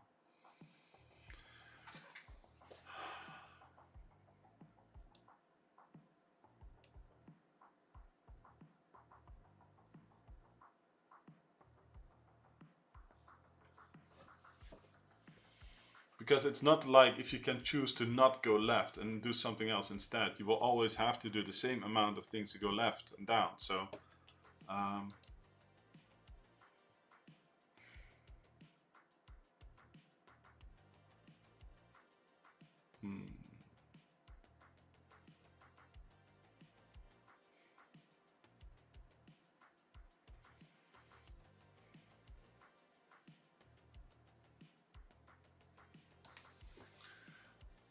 the starter trees yeah. There are multiple shortest possible sequence of directional keypad button to press that would cause a one such sequence. Yeah, I think it's. Is it actually just that it doesn't matter? The area, one such sequence. Yeah, I think that's just a red herring right now. Getting back to it, because there is no. You have to do the same amount of moves, left or right. It doesn't matter. To go from one place to the other, you have to do those moves, and the order doesn't matter. So, I think I can just go back here and not care. Annoying. I thought this mattered, but I think that since you have to do windows anyways, the order does not matter at all. Okay.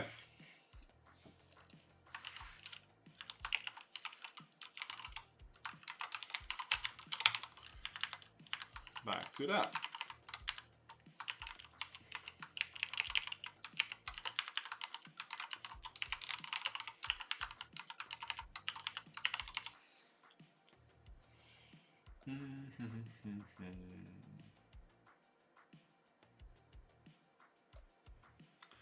That still brings me back to something that I'm missing.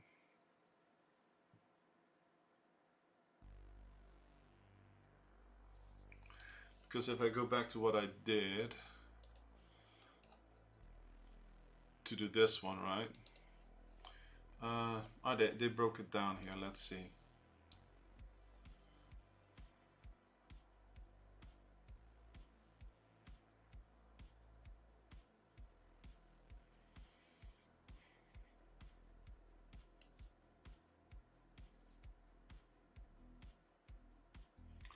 So it's this one and then an A and then an up and then an A, and then it needs to do up, up and right, or right, up, up. The order doesn't matter. Then you need to do an A, and then you do down 3 times and then A. So the thing that I missed here is after each one of those,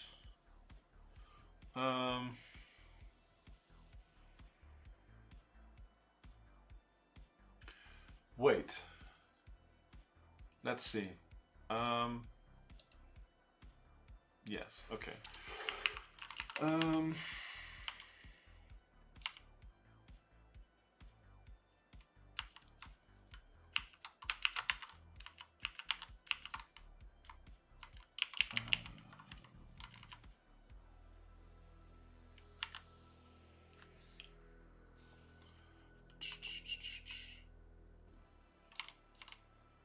Let's see if I just, let me just ignore everything here.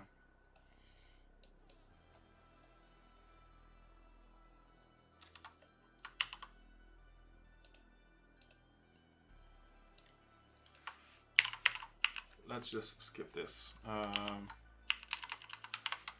this part, right? Let's close this down. Can I collapse this? I'll put it in a region. Region, here be dragons. And region.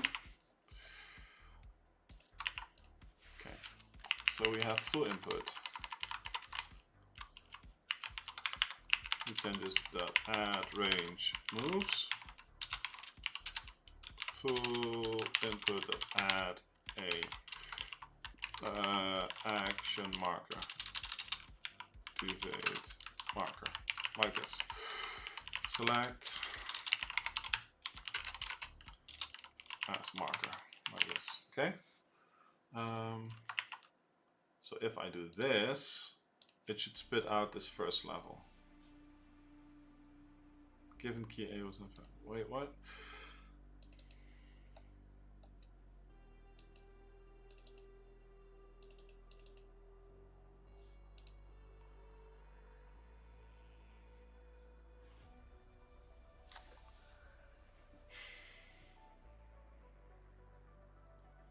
I have the whole thing that if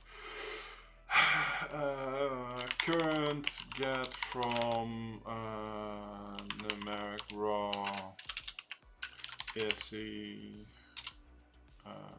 no, yes, if it's not this, then we do this.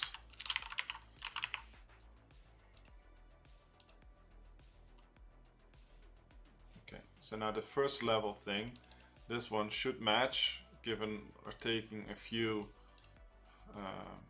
left and rights. So we go left A, up A, left A, up.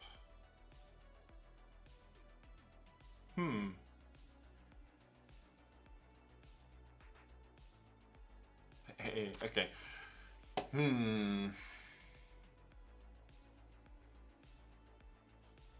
I think I forgot something, because if I do activate marker, I also need to do this. Previous is C. I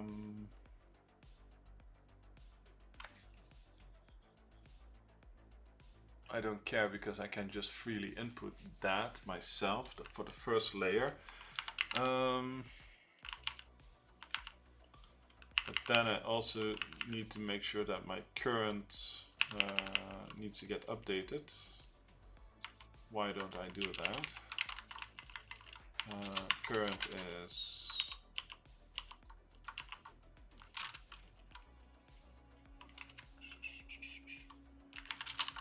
is numeric lookup activate marker.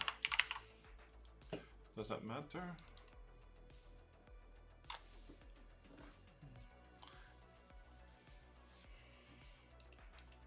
How's everybody feeling? Have I put people to sleep yet, or do you still enjoy me struggling? Oh man. I'm still here. Glad you're here, Mason.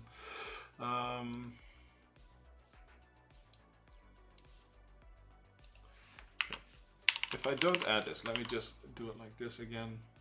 Get from numeric, and I think I need to make sure that at least at the end,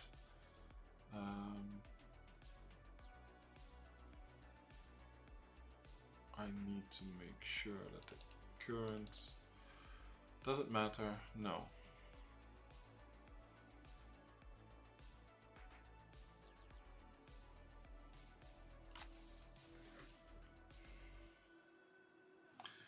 There's beauty in the struggle. Ken Willem, thanks. I won't click the source link yet. Let me run this one more time to see if how far off I am. Because like this reads to me like, okay, I go left and then I should do an A, and then there is I have a discrepancy here, right?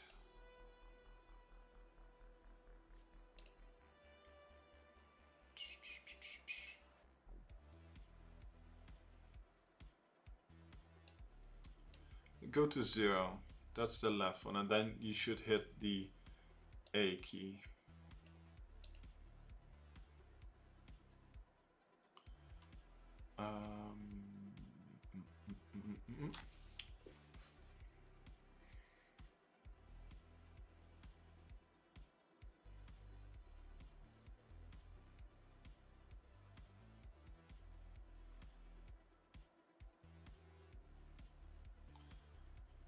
Oh yeah, I don't update the current, that's the issue.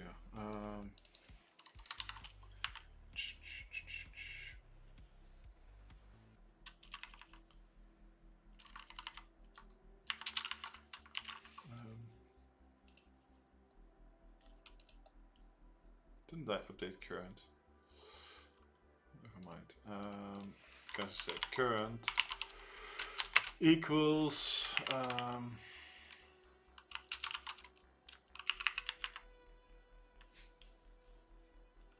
moves it can sure.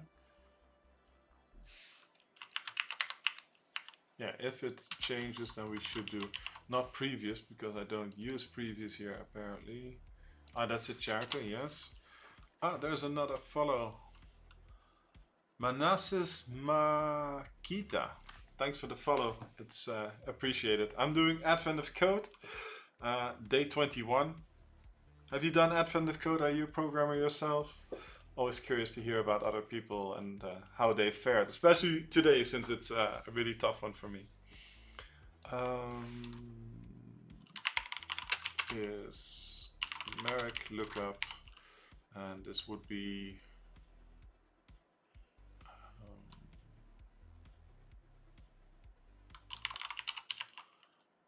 no, just C in this case, I think.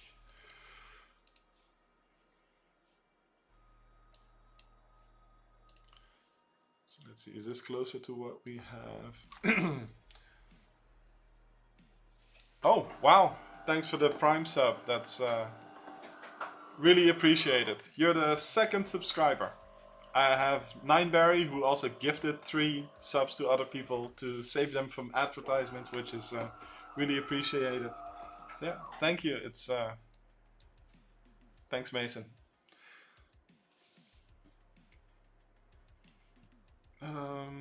Let's see. We were doing this left, up. I have 2 ups here. Let's see. Oh yeah, that's because I have this in a different order, so that doesn't matter. So I have the left, the up, confirm, then the 2 ups and a right, which was the same, and then 2 downs. So this should be good. So now after every move that this figures out, I should do a confirm. So for each, let's see. Yes, after each one of these, I need to do a confirm. And I think I don't need to do that. Let's see. So now we should have this. Left A, up A, then the one thing A. Okay, so this is the first level. Okay, so now we need to convert this into the directional one, which expands to this, and then we need to expand this again into the other one. So, yes. How do we do that? So that we now have the full input. So now we should be able to do an indirection one. And let's see, they have this ordered as right and up. So I can order it the same if I wanted to.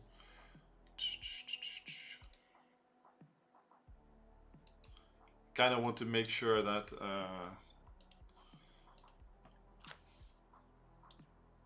it doesn't matter. It doesn't matter for now, but it's easier to see.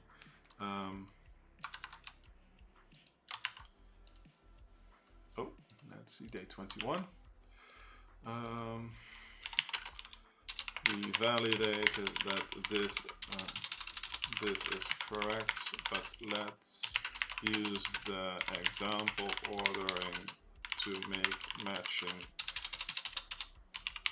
easier.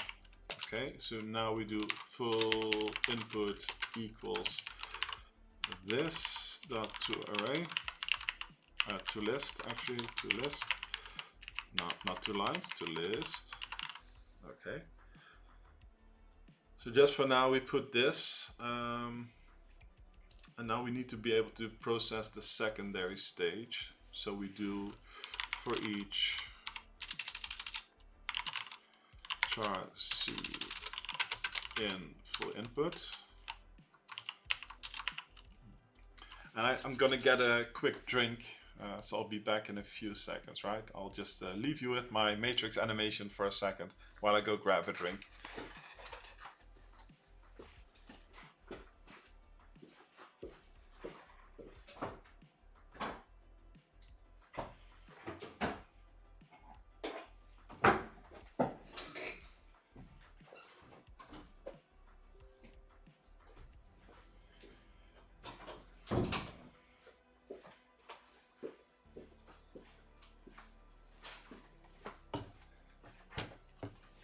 A huge shot of vodka, yeah. No, it's actually just some cola. So yeah, let me finish the old bottle. I brought more because I kind of want to finish at least part 1 today. And I'm getting a dry mouth from all the talking and yeah.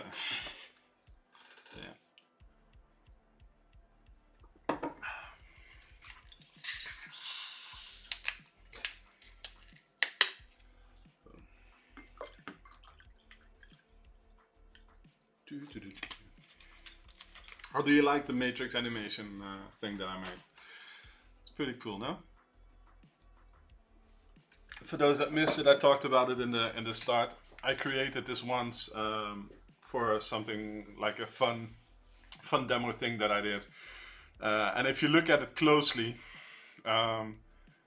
it consists of only letters from my name, 0s and 1, and there's like a small Easter egg above where you can have a bit of text. I had another message here for like be right back, and there's something in the bottom right, and there's like a developer. I can probably show you. Let's go back to the normal view.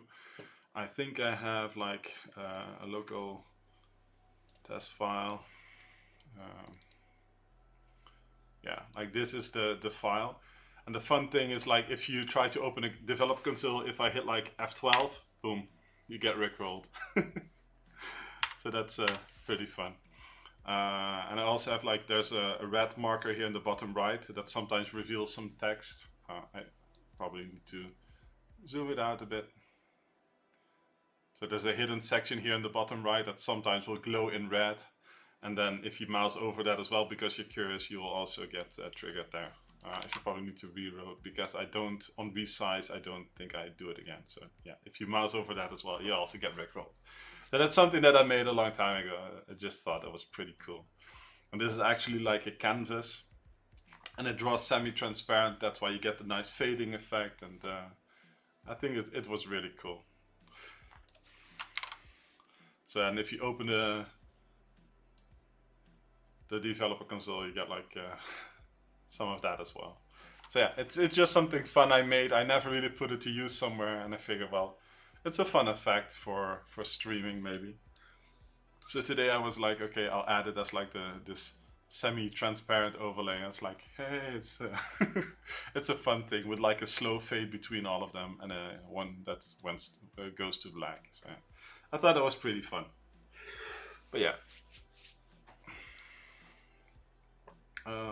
Let's see, because I don't have a really fancy overlay, it's just like a very, very basic one that I put together just quickly because, yeah,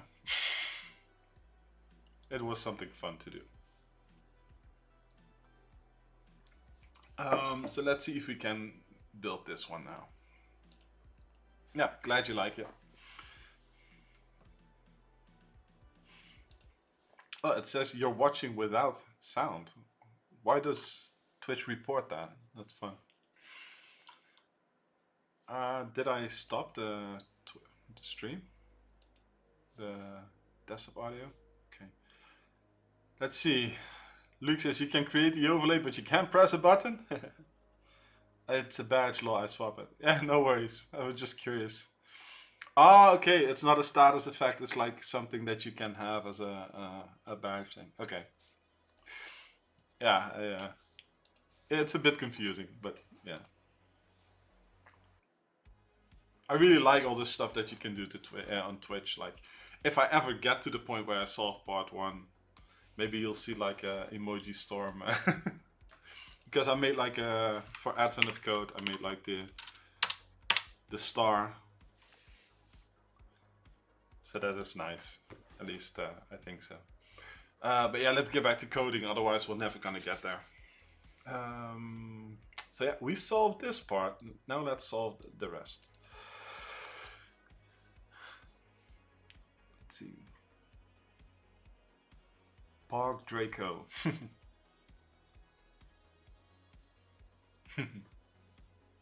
Do you also stream? Because you have to have a have to be like an affiliate to get those, right? You used to. What did you stream?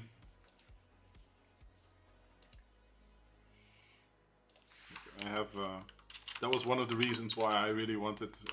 I got to affiliate a few years ago, so that I could do those emojis. I used to, like a few years ago, I was doing streaming game dev as well, or game dev, and then I would sometimes just play like Fall Guys with some of the people that watched. So it was fun to mix the Fall Guys guy with a C# thing, because that's my favorite language. Been coding in it since forever. So yeah, so we produced this somewhat because we have some of these in a different order, but as we said, it doesn't matter, so that is fine, because I think they will also say that, right? Yeah, see, they already put this here. So this is the variant that we generated, which is fine. They just move forward with this one. C# is becoming my favorite. I mostly use that and C. Yeah, it's a really versatile language. One of the things, like, I have always stuck with it because there's basically nothing that you can't do in C#, right? It's so diverse, it runs on nearly anything. It has a great standard library. So you can get really very productive and basically solve any problem with it. So that's why I really like it. And also, like, whenever I go back to doing some C++ work or something, like the whole, it's just such a painful experience when you compare it to C++ as to C#. So yeah, it's hard to move on to something else because you just feel so comfortable with it, and it's so nice and cozy. But I did like some Kotlin and but I've done so many languages. There are plenty of nice languages, but I've always stick with C# mostly. But yeah, like once you become proficient at one language, it's easier to move into another. So I think, like most programmers that have been coding for a long time, you've probably coded in like a few dozen languages by now. But there's always favorites.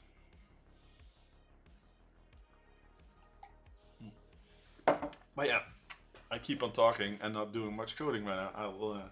I'll have to make sure that we move on. But it's good to validate that at least one part right now is correct. So now we need to expand this into this.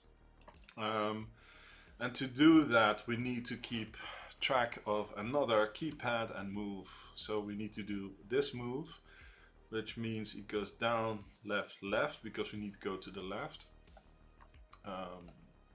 Yeah, can I keep this on screen? Probably not. That's too bad, because we need to go from here to here, so that's down, left, left on the other keypad. And then we need to hit another A.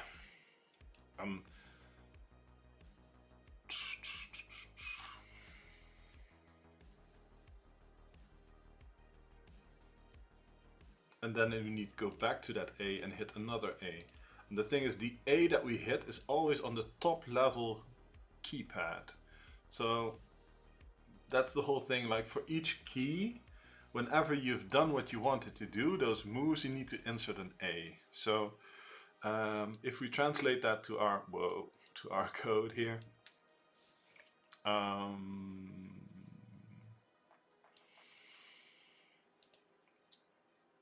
we now need to keep track of current, so we can just go current again. Is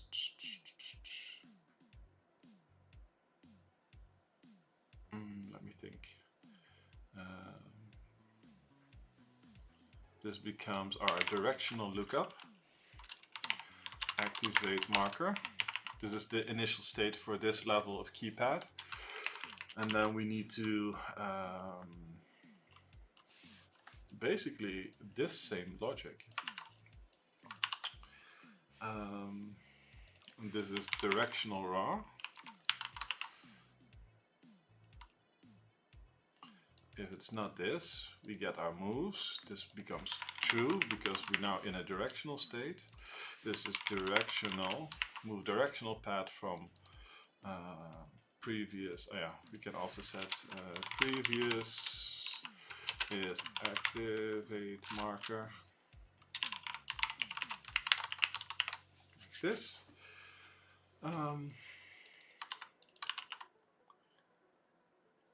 Yes.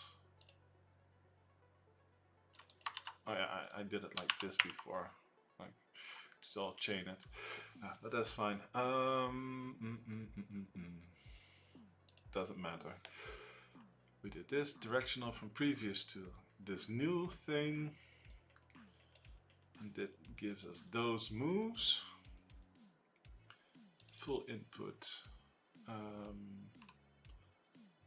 Basically, we have a new input, so let's do list char new input is this. We do new input that add range in that. Same here and this. And I think we can do this multiple times later on, but let's directional lookup like this. Does that work? So then we do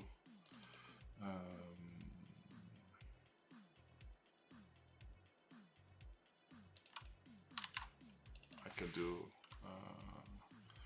full input dot join string dot empty with it's string dot join. Come on, string dot join like this.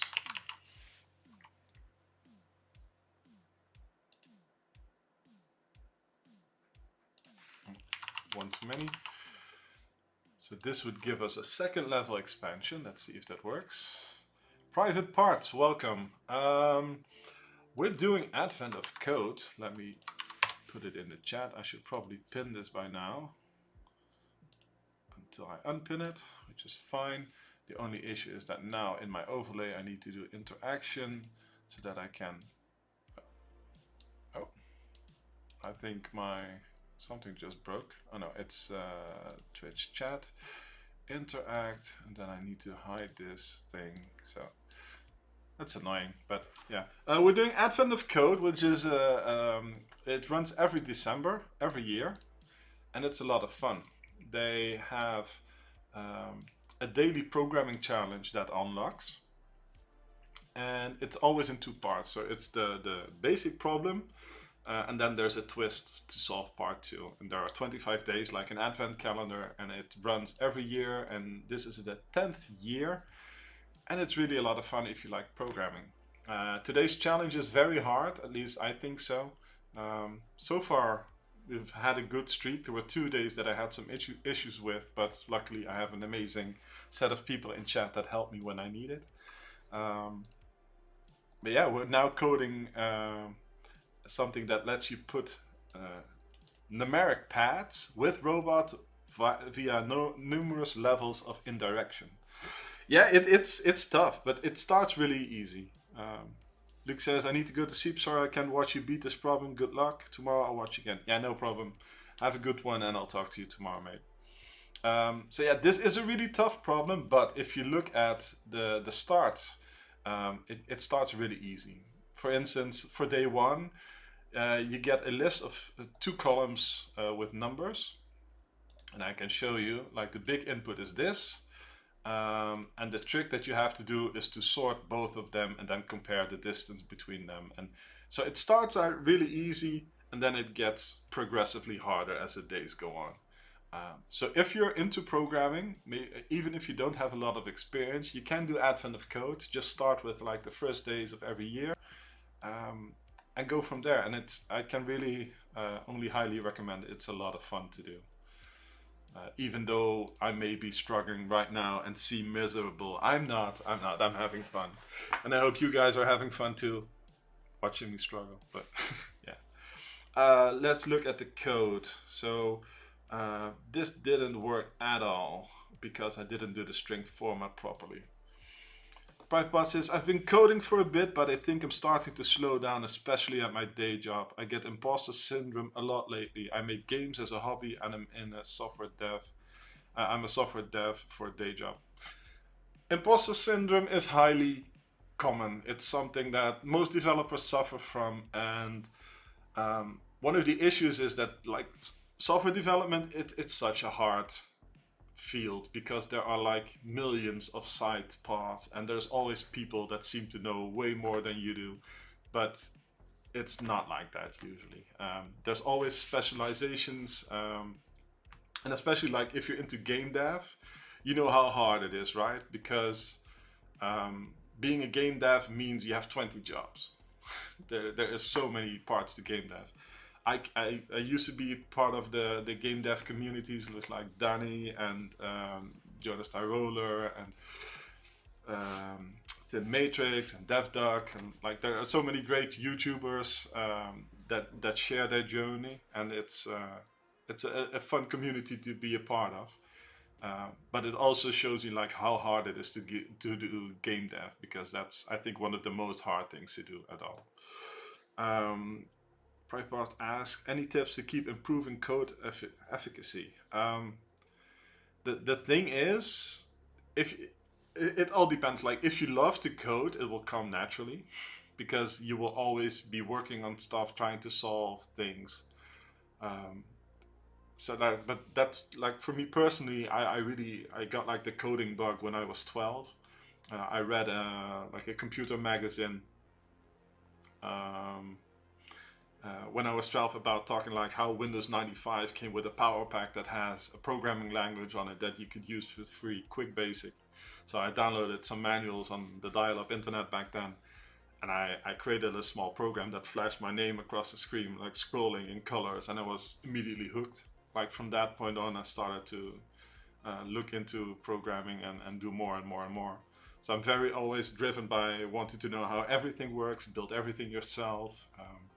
And that's a way to always keep learning. Because, like I said, I've been doing this for nearly 30 years now, and I'm still learning nearly daily, just because I just keep doing new stuff and finding stuff out. And yeah, it's, if you love programming, it's something that will keep you busy for your entire life, and you will keep learning. So that might be daunting, but yeah, I just really like solving all kinds of problems. And if it doesn't come from like a pure passion of programming, the thing that I always try to tell, especially beginner programmers, is solve a problem for yourself. Just anything in your personal life, if you can solve a problem for yourself with software, you have like a driving force to keep yourself going and push through the hard stuff.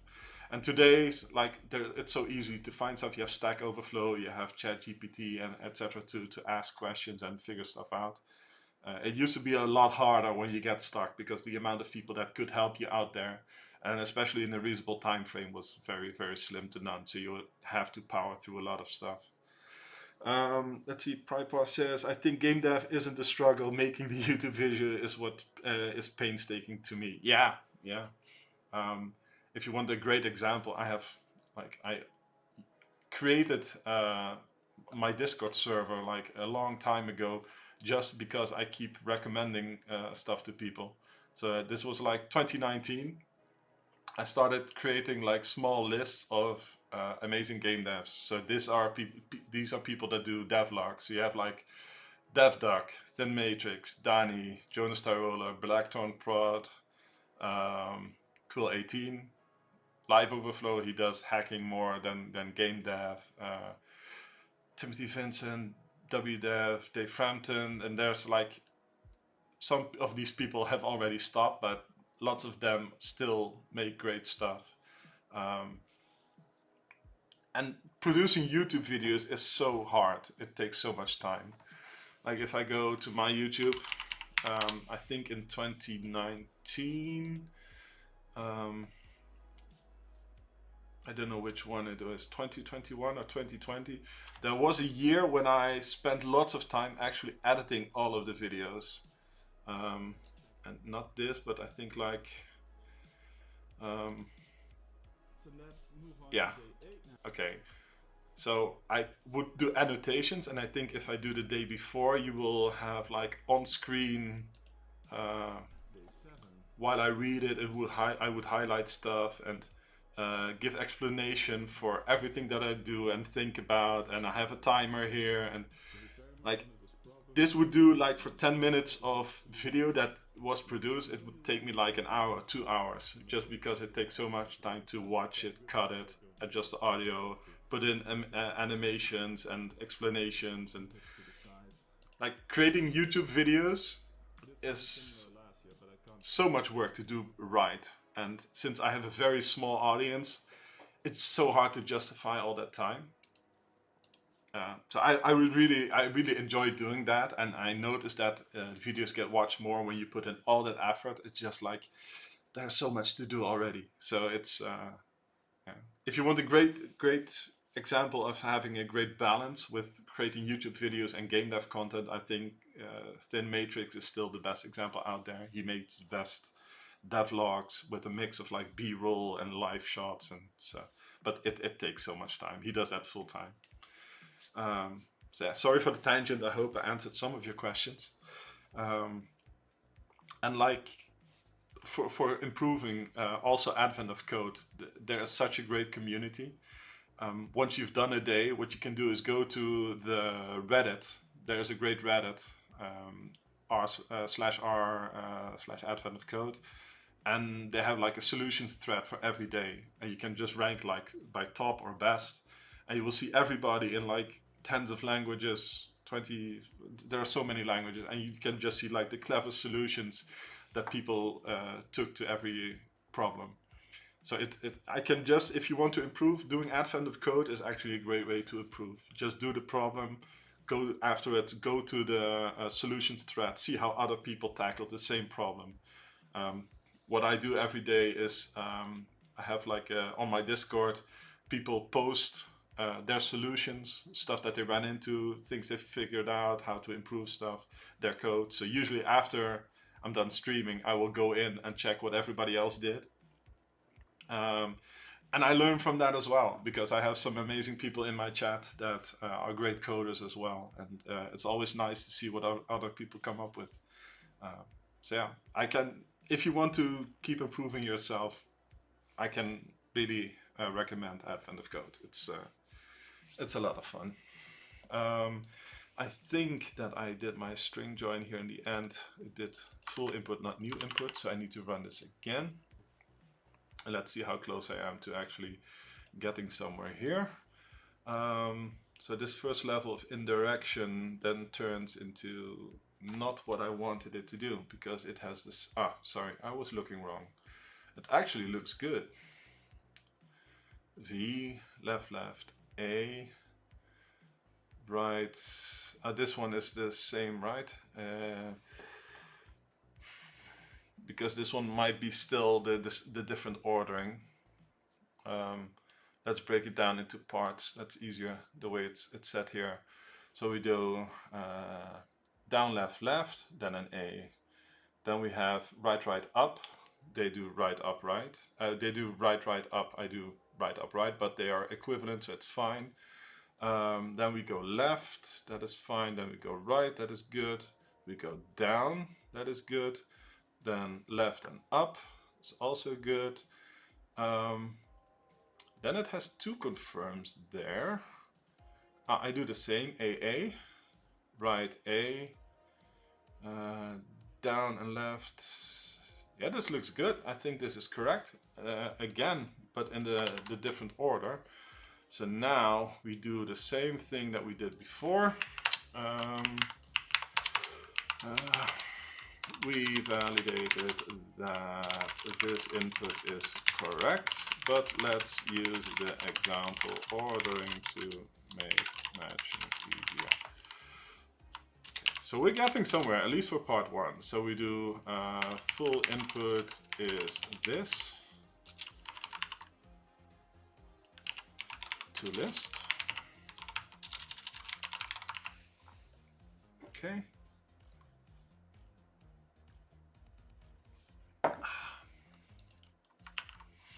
And then we need to do this again.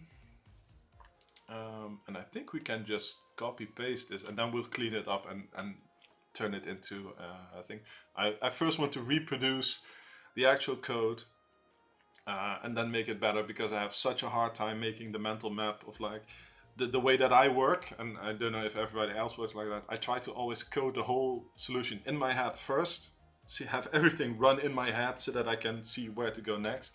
And for this, because of all the layers of indirection, that becomes very hard. So it's good for me to just write it out now.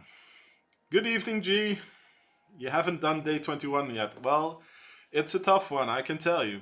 Currently having dinner. Enjoy your dinner, mate. If you want to get spoiled, you can keep watching. Otherwise, I would probably tell you to maybe watch the VOD on YouTube. If you don't mind being spoiled, I'm happy to have you here. So there's that. Okay, I will just mute it and lurk. Appreciate it. Thanks for the lurk.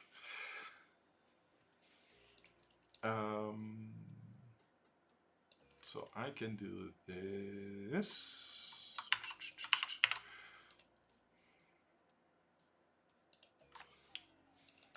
Because this will be the same thing. So yeah, after this, another layer of indirection, it should be good.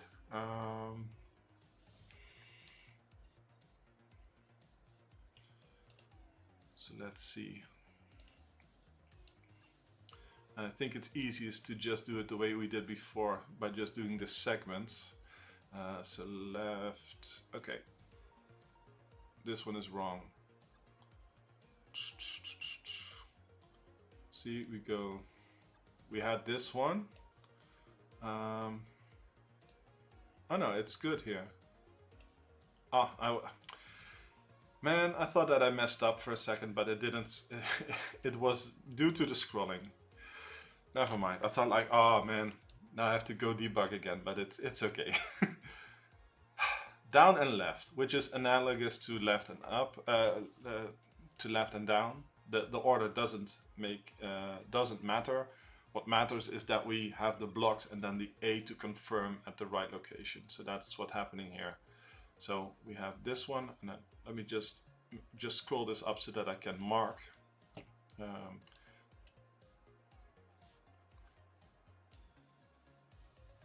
Should probably figure out how to make my code use the same ordering here, but it doesn't matter. So we have this left, then we take one left. It does two A's and then have this block. So that is interesting, because I don't think I have that. So I have this one, then another left. Let's see. I'm not injecting the A's in here, am I?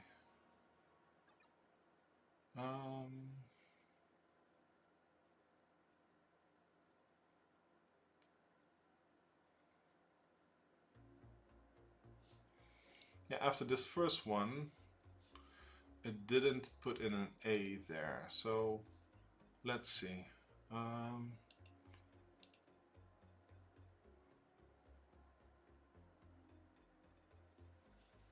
Did I forget that?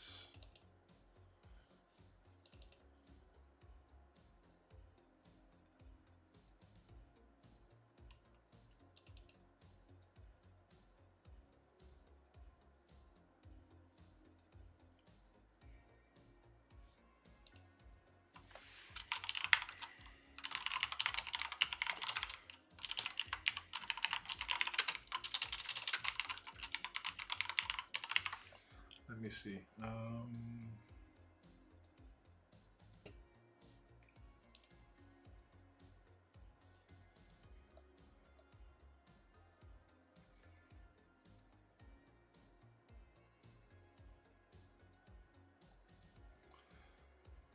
So this one, it needs to do V, that, and then the A. Was I looking wrong?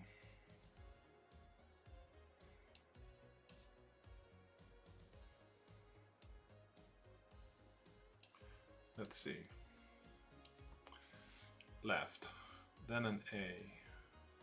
Ah, I was looking at the left part. I need to look here. My bad, I'm sorry. AA, that one, AVA. Okay, I think it's correct. I was just looking at this first part. I should probably just write out, not repeat this one because it messes me up. It already messed me up twice. So let's just strip this out so that it isn't confusing.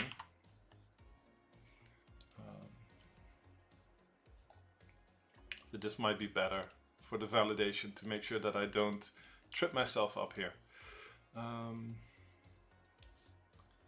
So VA, can check this here. Best works in section, so let's go here. I would like to have like two mouse cursors and then align the stuff there, but it's fine.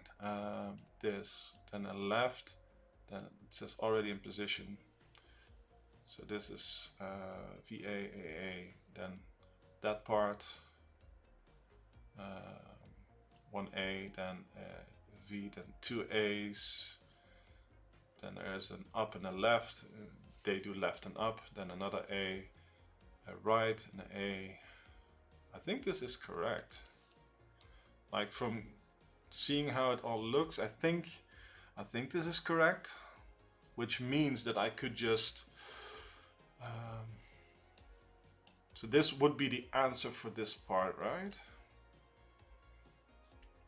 So this is 1, then 2, 3.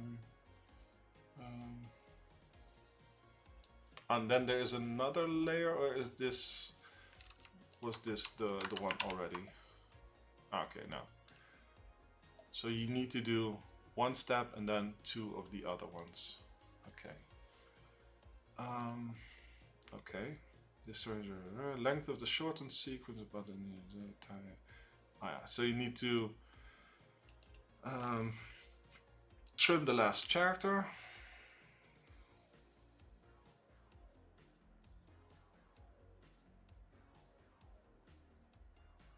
The numeric part, ignoring leading zeros. So you can trim start with zeros and then trim end with A. Because I think, yeah, they are easy. Okay.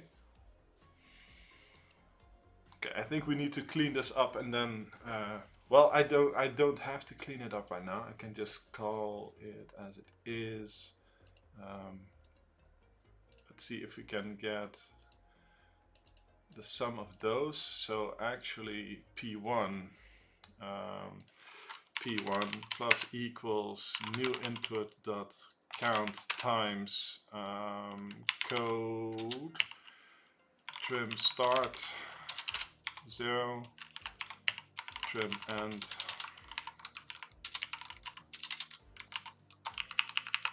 I could just take off the last one, but it's fine. And this needs to be an int.parse. Like this. And I need to run all of them.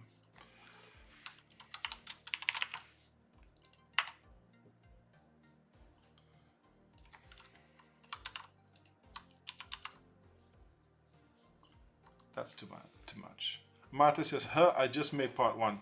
Congrats, let me give you a star.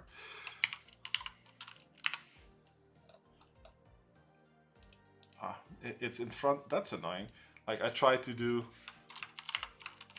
okay. I just type more. There you go. There's your star. Spent too much time debugging a stupid mistake. I made one robot too much. Yeah, I had the same. I was looking at the example here to know it. But let me check this. Oh, it needs to reset here.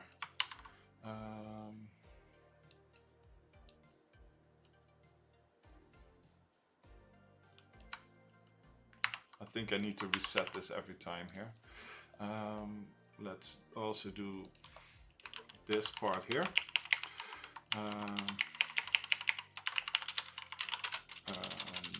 Int code val is this.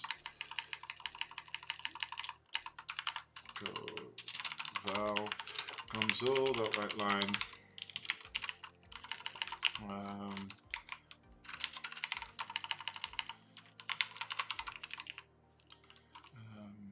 New input count like this.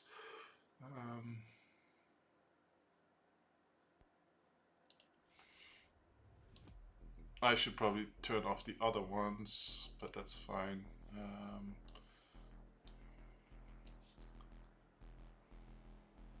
379 times. Okay, so it has 4 too much here.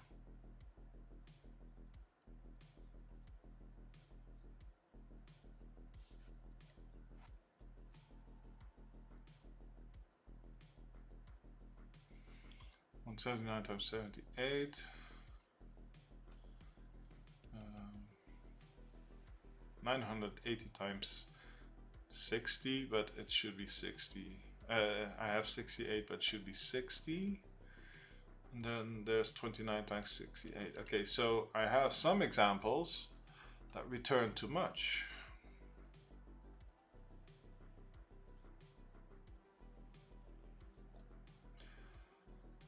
So now there's the issue of debugging.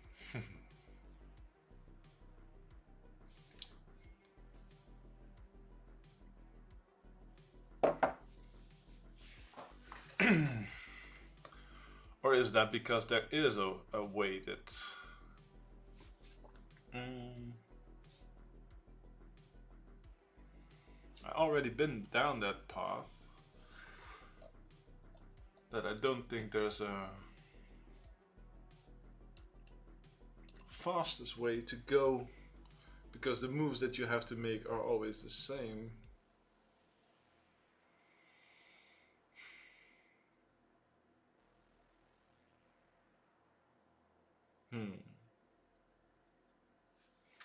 Like the moves that you have to make are dictated by the code, so you can't choose a different thing here, and it doesn't matter if you go left and then down 3 times, or you go down 3 times and then left, do you?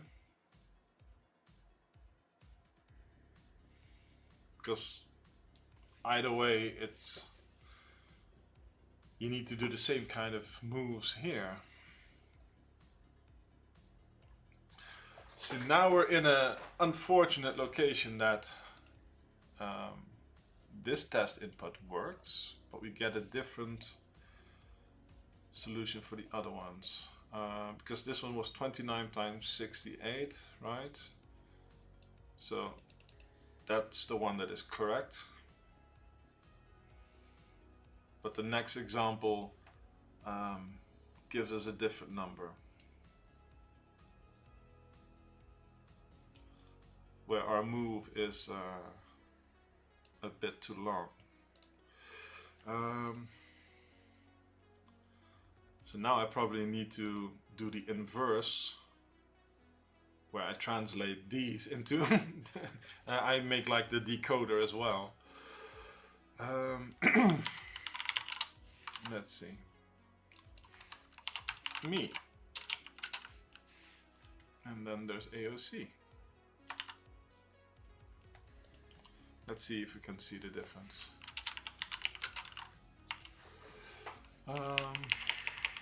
Okay, so the first one is already different, because we should separate by these, right?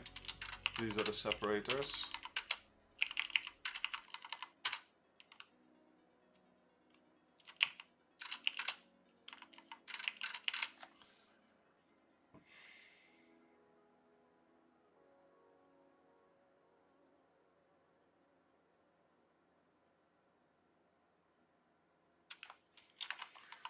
Wait.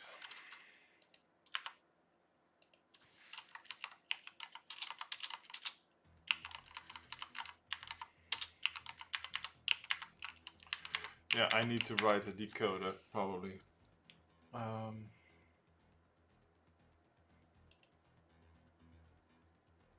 Because like this part in the end matches. No, it doesn't.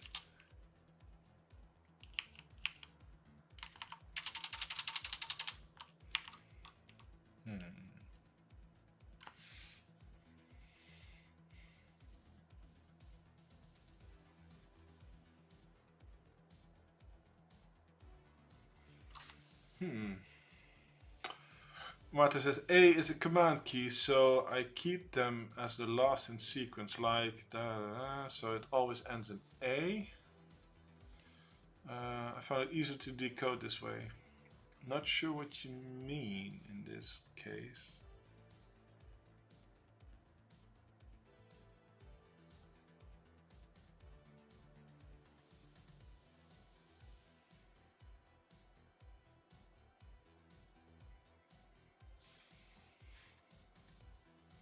Ah, you mean like to separate them out? Yeah, okay. So you mean like this? To compare. Then I could just decode what would be the output of the above robot. Yeah, but I think I need to do that anyways.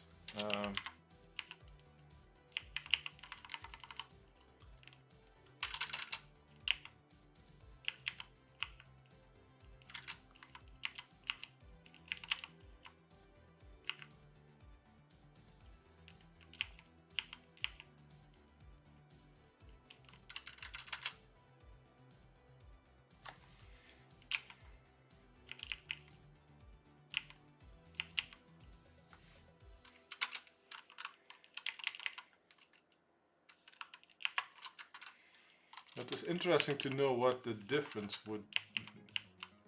I think I just need to write a decoder already, because like aligning these is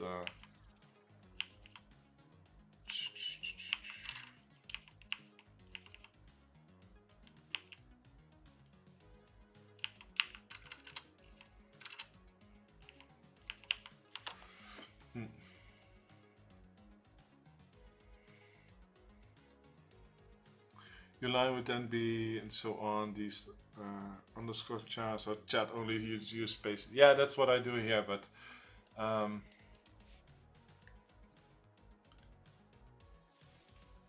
like, unless I'm mistaken, they just do less operations, which is weird.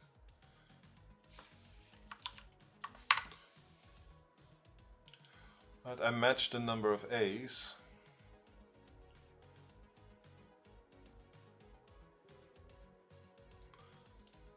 So I actually do 2 more confirms, so it seems like there is a shorter path to do this, which is weird.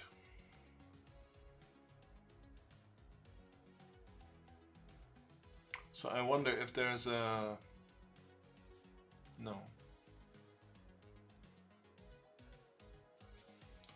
So what's so special about 9080?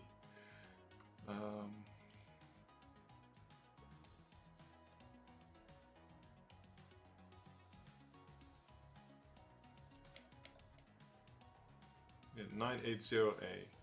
So it needs to go 9. So it needs to go up 1, 2, 3 times up, left, 3 times down, 1 times right. It seems so straightforward. How could that be an issue, right? So that's what you see here. 3 times up, 1 times left, 3 times down, 1 times right. So I think this is the path that you need to do.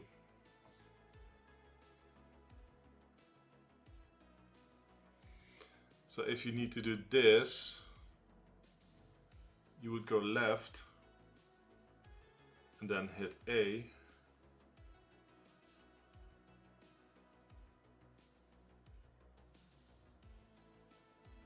Oh wait. From A to yeah. Sorry, no, that's this one. Yeah.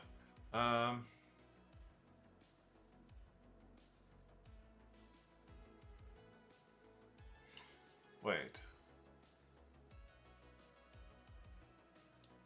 The first thing it needs to do is go to the upwards character there.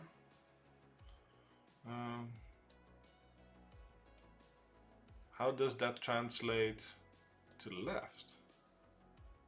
Oh, because you need to go to the... Oh man, it's thinking about all the, the layers messes you up so much. But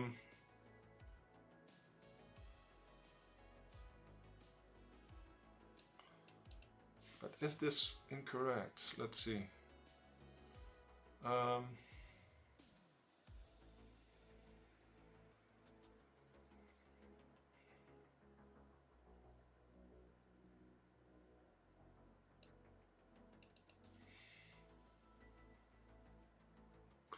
Is it because my... No, that's not it, right? It's not because I don't stop...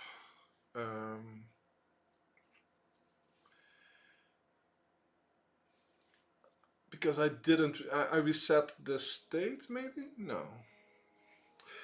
We have a chatter on YouTube. Mana says, this looked like solving DFS problems over 2D matrices or graphs. Yeah, it's if you're not familiar with it, we're doing Advent of Code. And the whole idea is you have a numpad that you can push, but you have to push it via a robot. And this has just like these to move. It starts here, then you can use directional keys and then the A to hit that thing. And then there's another layer and another layer and... that's how you go from this to then this, and finally to this. And I have this working for the test input, but I noticed that the second one, what if I, let's try this, skip one. Let's see if it's a state thing where I don't clear something properly.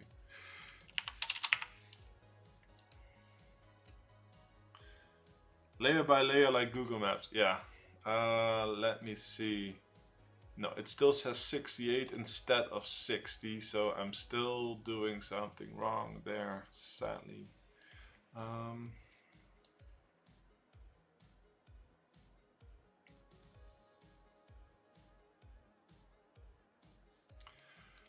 So would it be... What if I don't reset it? Let's go back to the not skip thing here. Let's not break. And let's also keep this where I had it here.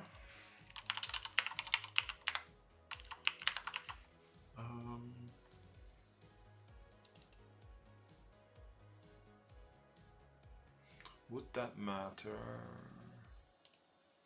I mean, now I have an issue for the other ones as well, but let's see. 29 times 68. No.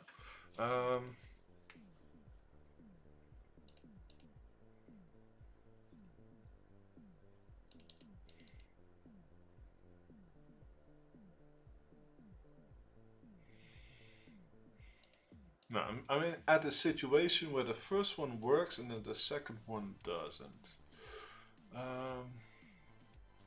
To unlock the door, 5 codes will need to be typed in. So, could it be that I need to change? Let's do this. Current V1. We do current D1 is directional lookup, and this is active marker.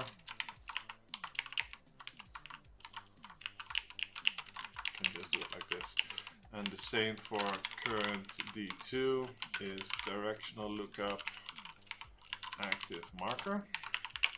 Because they need to be done in sequence. So that means that we need to keep that state. So whenever it's current, I need to use current D1 here. Like this. This is current D2.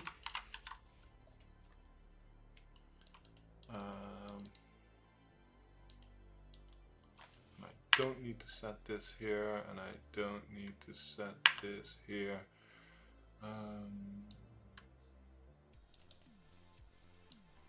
Like this, I only need to do it here. Current D2. Like this. Mate says, yeah, you reset the location of each robot for new line process. Yeah, that's what I do right now, and that's not correct. Let's see if this changes things, except I did something wrong. Okay, let's see.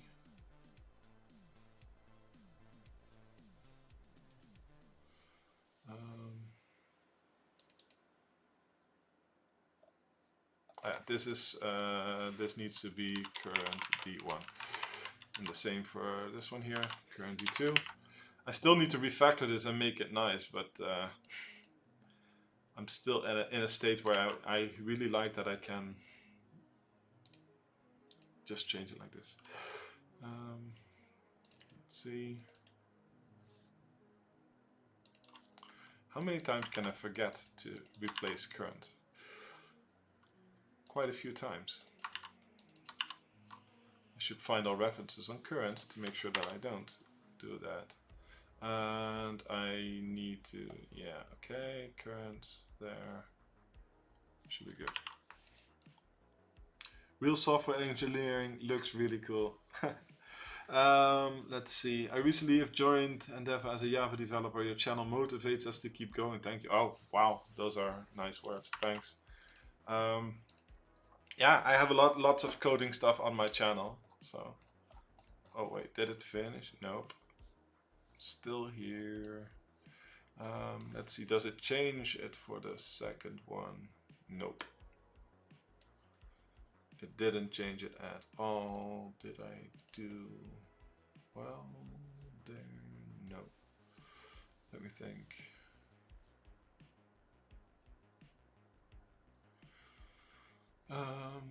Boom, boom, boom, boom, boom.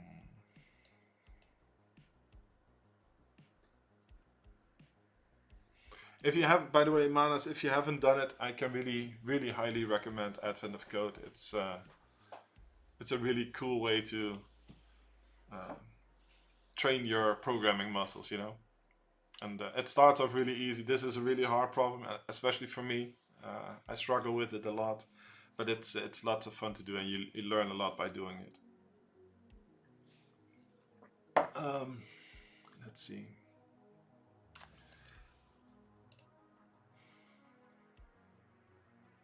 Oh, do you see what I'm doing here? I'm such an idiot. And you can clip that. I have so many of those. Remember when we did this to make sure the debugging was easier? Well, currently we override everything we've done in the previous thing just to keep going.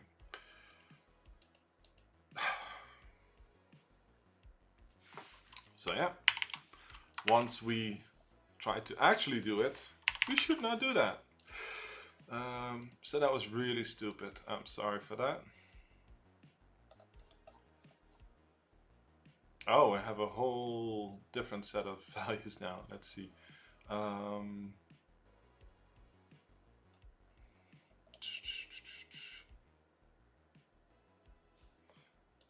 think I broke something else now.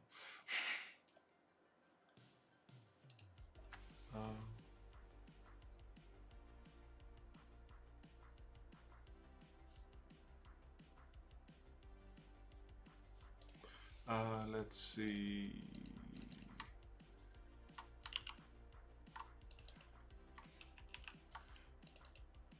Full input. Oh yeah, I need to do that here as well.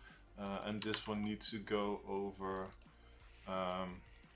If I don't do this, I need to do full input is new input. Like this. I just need to clone it.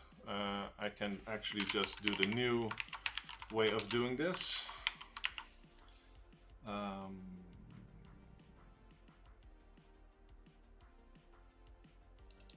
yeah. code is so messy. You can see how much issues you can make just from that. The number is even higher now, but we're getting somewhere. Let's at least check. Okay.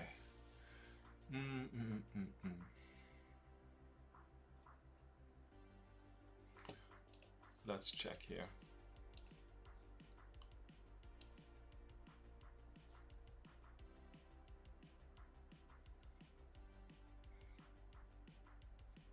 I think this one was fine, but then we get into a longer solution here from this one. But I think one such sequence, okay, they don't call it out anymore, because when I do this one is mentioned here, right? But I don't keep expanding into all the valid shorter moves. So I wonder if I need to get permutations of those. Unfortunately, because they say here one such sequence is this, but I come up with this, and if I put them side by side, mine is probably longer.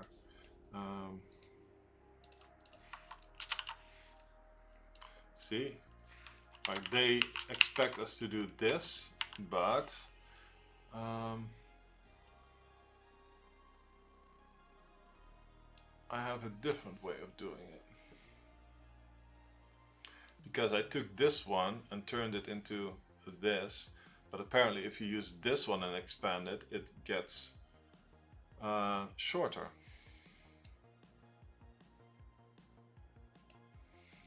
So I wonder if you'd...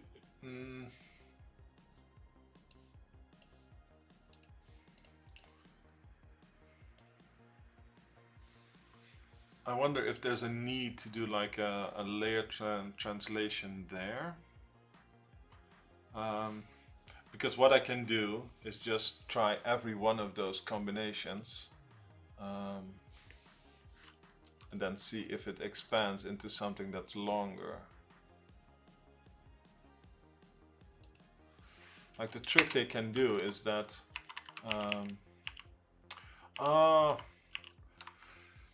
the thing that I didn't account for, like what you can see here, is you need to look at the next one. Okay, so this is a bigger aha moment. You can treat each one of these as a sequence split by A. If you can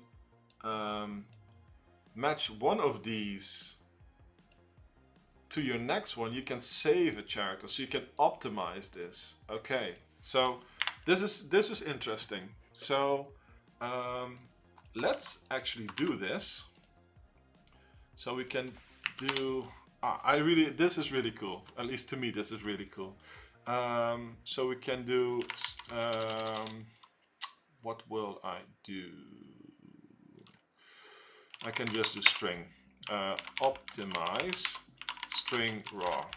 Let's just do it like this, right? And I'll show you what I mean.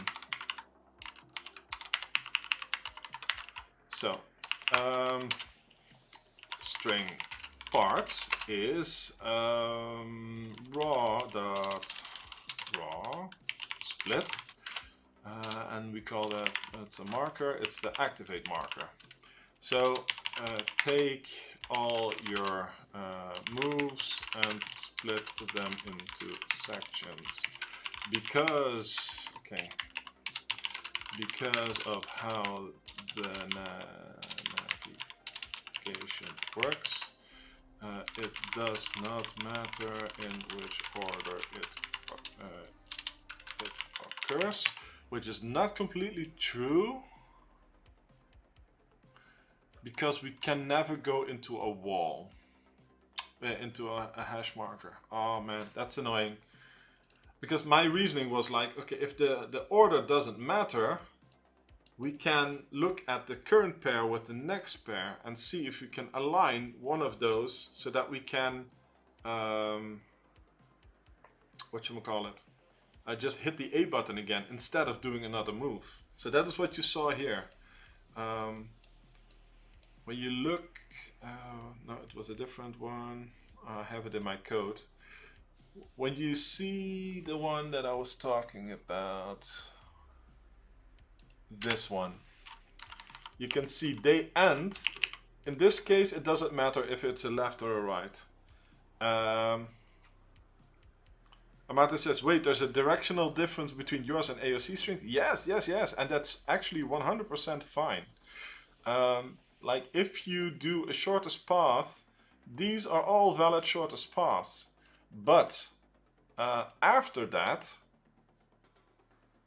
you get a, there is a way to, if you expand from these three have different shortest paths. And that's because there's a combination of one versus the next. So let me see. Oh yeah, here in this example, what you can see is like every one of these sections, if it's length 2, normally it doesn't matter if it's like up then left versus left and then up, except if one of those would make you go over a hash. So you have to actually, it's annoying. Because what I thought was, okay, if you swap these two around, you can negate having to do this one, and then you can just hit the A again and save a character, right? Because in this case, you need to do the inverse. I need to do 2 moves to get to the same marker here.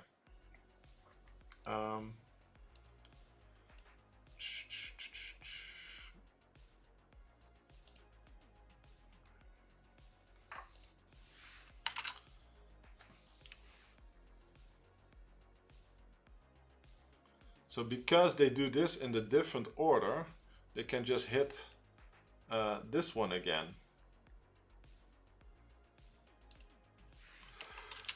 So that's why I probably I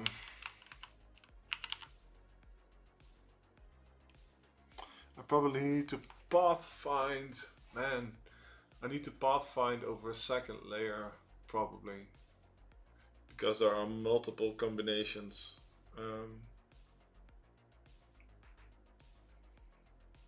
I wonder if I have to expand one.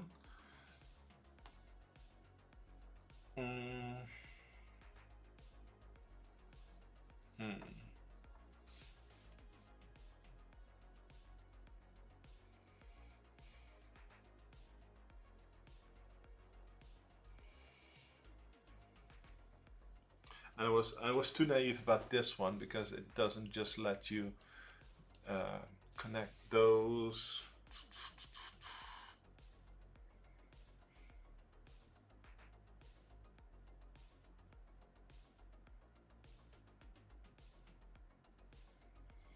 I mean, these moves are equivalent, right? So it doesn't matter. Marta says, are you sure char 30 will not issue a different command? It says VA and AOC. Yours is, yeah.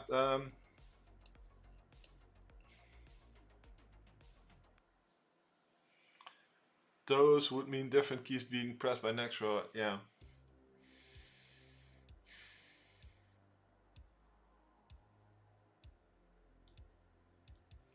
That's why I probably need a decoder.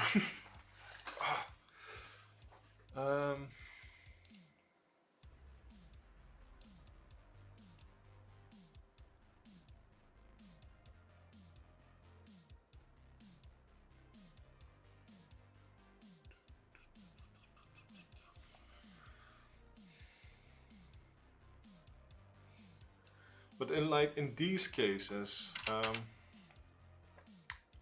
like if these are swapped, it doesn't matter, like for where they're going. Same for this one. But there is something else happening here, which is weird. So I wonder what the issue is there.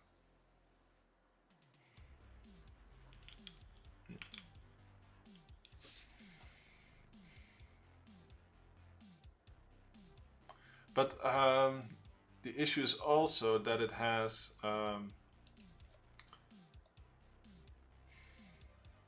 it's hard to figure out because like if at a single layer it does something else, the physical moves are different. Because I can take, like if I take this one that they do, let me just comment this out and go back, because this is the one. Let's just validate that my code still works-ish.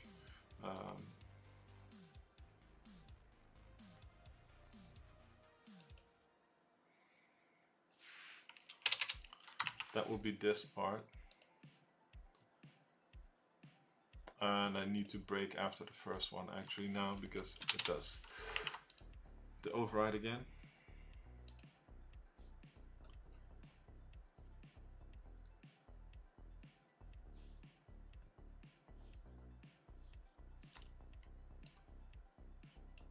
So maybe I didn't do the validation properly. Let me see.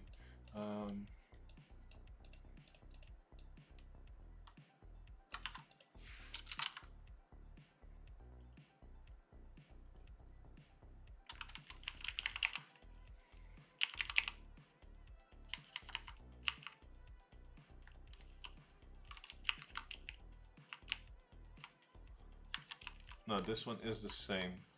Like you can see, this part here is equivalent because it amounts to the same move, and this one is the same. It does the same here.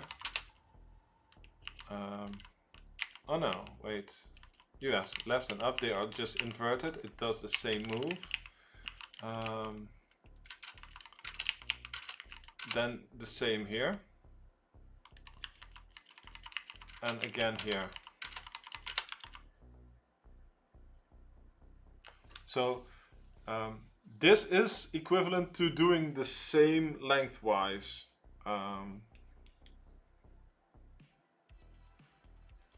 So that's taking this one and turning it into an alternative version of this one, which is also the same length.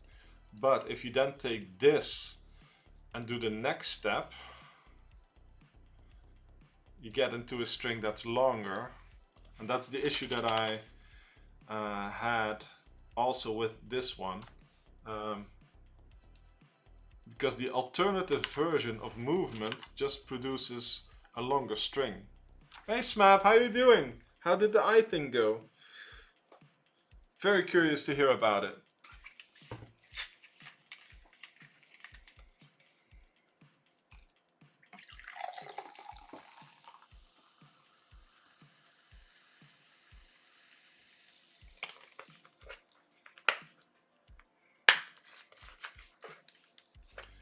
Not too bad, just some bruising now. Okay, I'm happy it went well. Have you been doing some coding or just chilling, recovering from the... enough for me to have a go at today and complete part 1. Wow, you're already ahead of me. I've been struggling. And the thing that I got is, if I take this one, I can produce a version of this one, because there are 3 valid ones, but depending on which one you take, it expands into a bigger one. And I need to do that second level of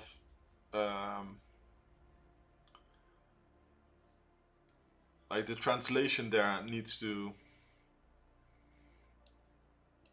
be taken into account as well. Let's see.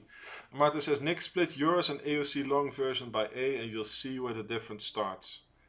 Smap says, it's very slow though, runs for 3 minutes now to optimize and do it properly. Okay. Yeah, the thing is, Amate, when I take one level, it just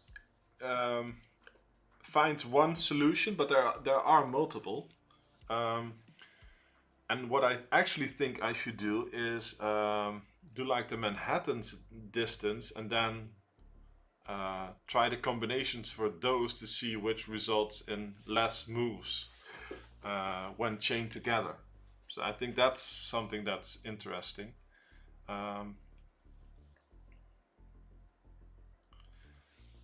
because like the thing that I did was here, and you can see that it produces like the same moves, and that's also what they say here, right? At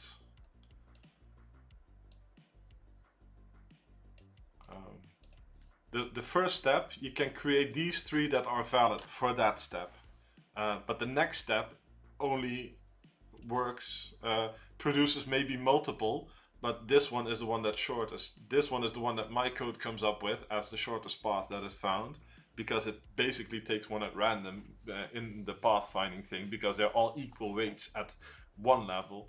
You need to actually combine them into another one to know if it's what the impact is on the next level. And that's the issue that I have right now, that mine doesn't come up with the best version. So I'm now trying to think, I'm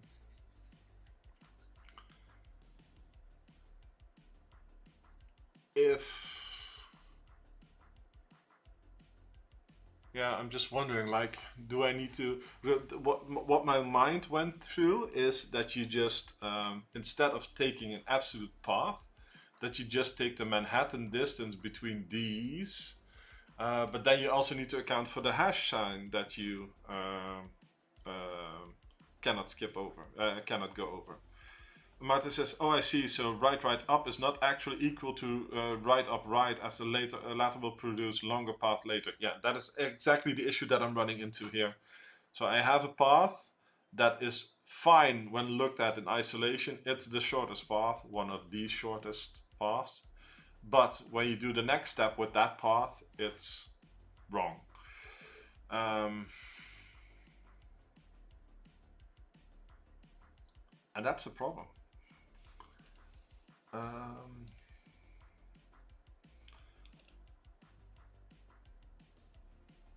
So basically this logic is now correct, the way that it's inserted and done. Amate said, I did just that. Manhattan distance. I actually moved my distance. I just made sure to move each search that is never ends up at a hash. Moved my location. Okay. So yeah, that was one of the things that I thought about, like doing the Manhattan distance between each of them, and then generate the variations and see which one works best. But yeah.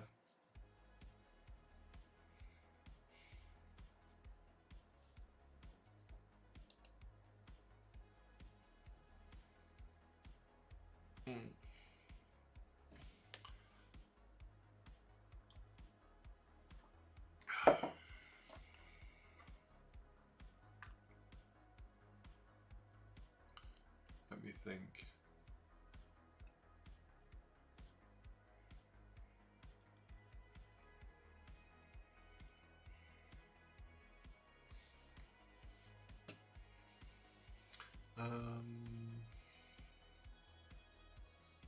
I'm just trying to think what the best way to do this is.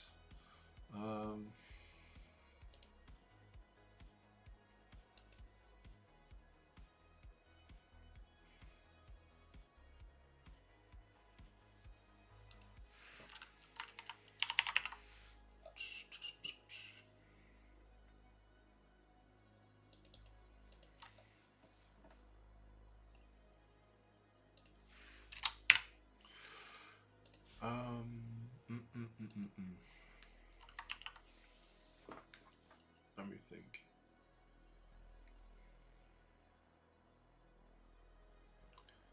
Because now I wonder. Do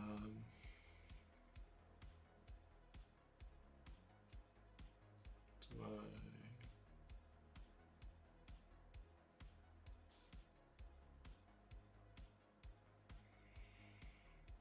I'm trying to think what are my options here.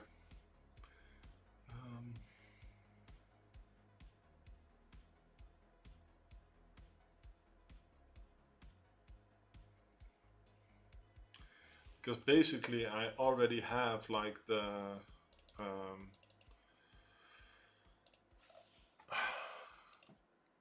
this path finding, and I already know the relative distance there. Mm.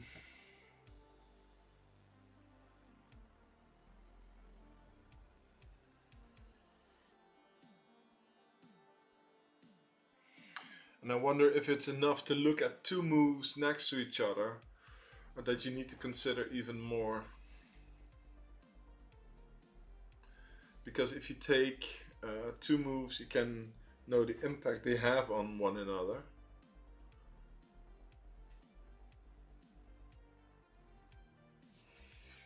Marta says, same logic applies for numeric pad, just adjusted for location of hash. Yeah.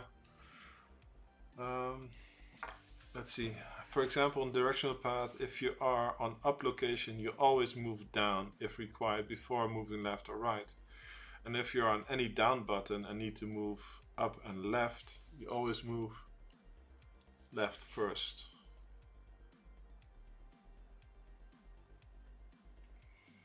I mean like the order of operations.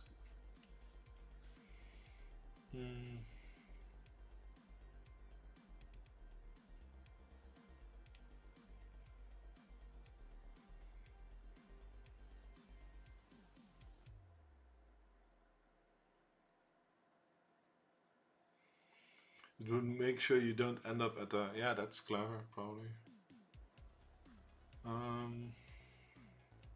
That still doesn't... that handles one issue. You can code that. Just thinking like you still need to go with all the variations. Let me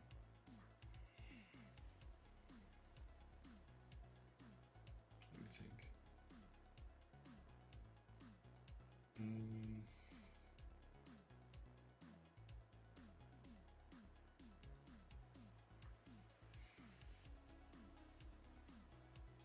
Yeah, it's a tough problem. And it doesn't help that it's getting late. Oh. Like I'm almost at a point where I'm like, okay, maybe I need to take like a break and revisit it, just to let my mind drift a bit. And like usually when you're facing a tough problem, sleeping on it and giving some async processing time helps. But I'm just trying to think like, is there a thing that I'm certain of that I can do to move this along right now? Because I was quite happy that I was able, like, if I take this, I can take this step, and if I have this, I can take this step. Like the one in isolation moving to the next one works. It's just the overarching one. So Martin says, I just went with one direction at a time, so left and up, or right and down. Never did. First completing one direction, then doing another. Oh, okay. That's actually smart, because when you know that the pad, that might actually already be it. Smash says, so you just need to process all of the combinations of those. Yeah, but actually what Amartys says, like, when you have the option of going right up right or right up, where you know you need to enter each one of them individually, it makes sense to group the same ones together if possible.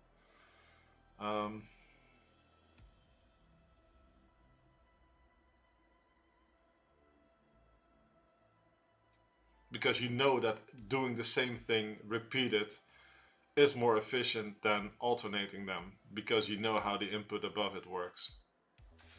So I just wonder if I can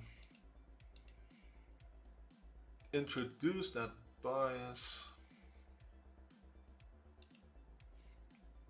Like I have this moves, get move, no, the shortest move directional. I have a function in my grid thing here.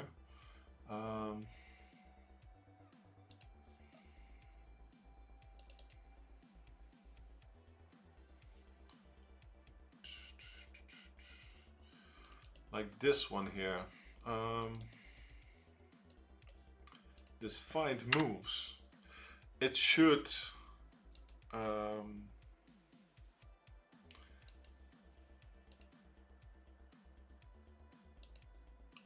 what I can do, if it's the same as the previous, I add a lower weight. Let's see, Mason says you will have to check to set then group. Yeah, but the thing is, there's also a restriction about something that you can't visit, so that is like this blocked thing.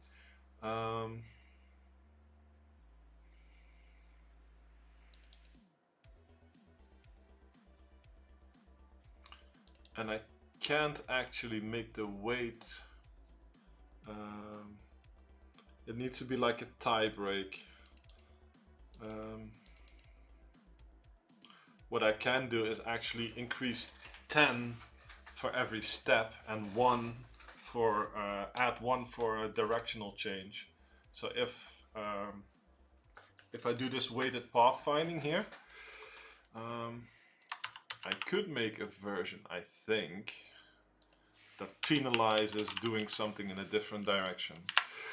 So we do grid here.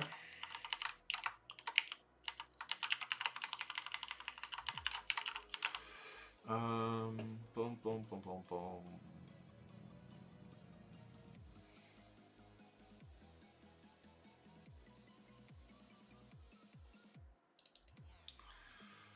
So we could do +10 by default, and plus, let's see, we can do p.pathTaken.count is 0, 0, otherwise p.pathTaken.last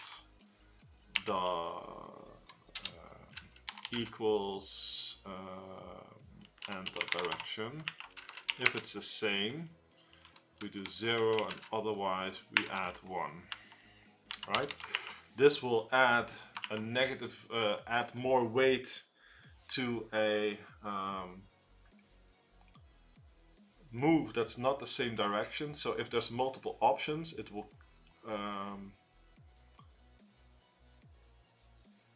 give the one with the best, lowest weight.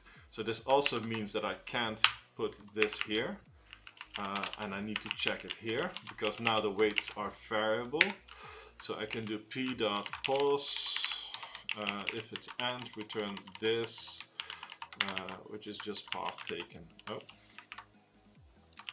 So now we have a find moves function that penalizes moves that are not taken in the same direction. So if everything is queued up, right? So let me see. So if we have like this, and we have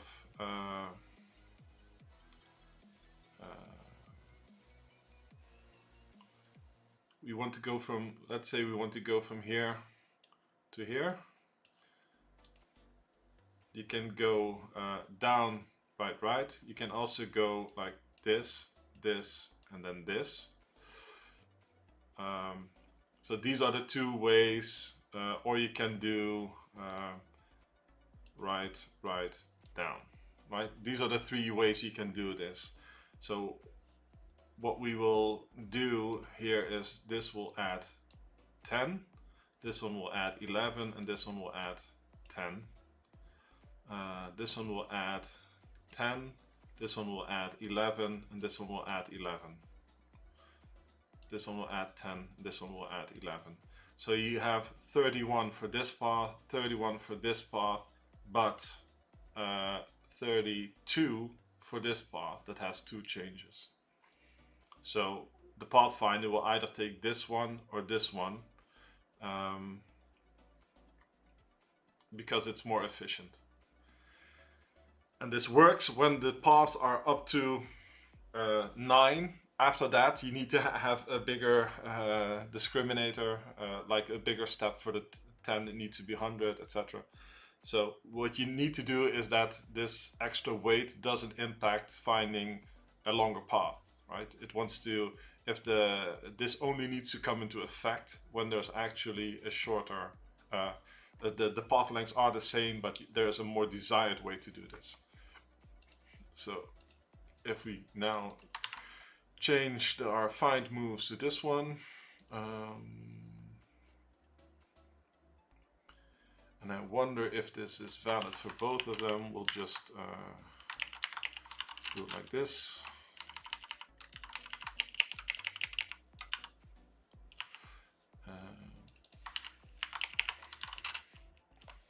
So now we call it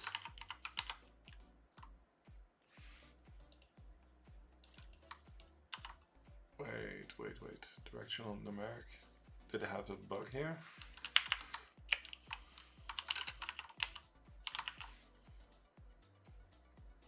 I thought I saw a numeric grid here, so maybe I was mistaken there. 20 times 68, is that correct?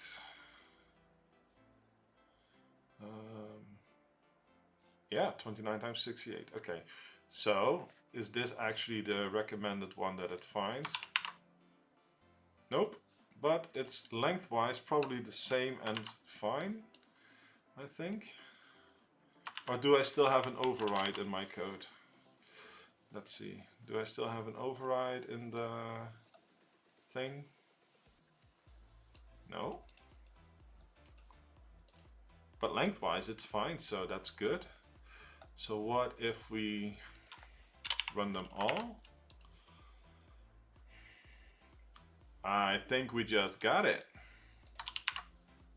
Nope, we didn't. Damn it. So close.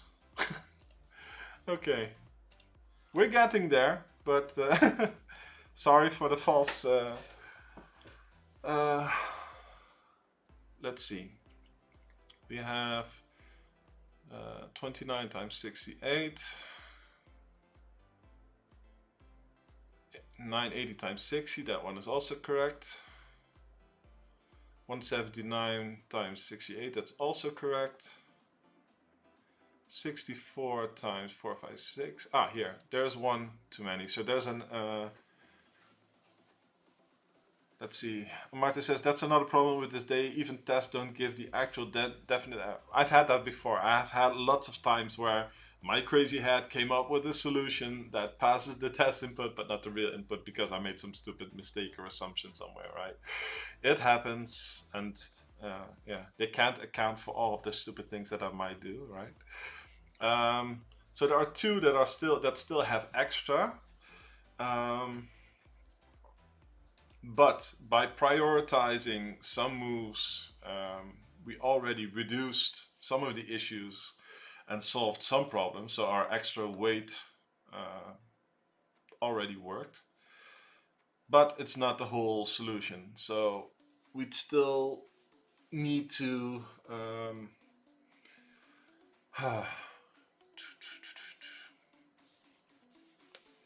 let's see. What I can do is return all variants until we get a, as long as they have the same weight. Like the MS Paint before, from out of the 3, we reduce it to 2, but those 2 still might have a bigger effect down the line. So we should probably return every variant that has the same length there so that we can chain it up, which is annoying, but it's fine. Let's clean up some of this code. This is also not possible. Man, I wrote a lot of code. Boom, boom, boom, boom, boom.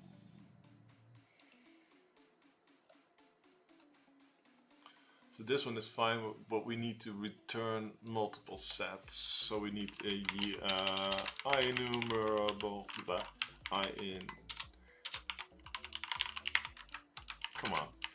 IEnumerable. But this also increases complexity by a lot because we need then to do all the variants there as well. Int shortest best is int.max value, max value.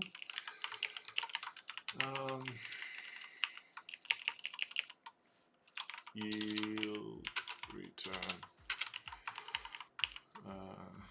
and P dot. I actually should keep score as well in here.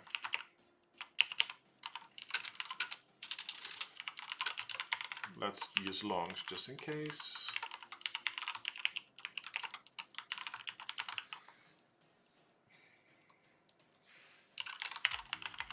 Okay.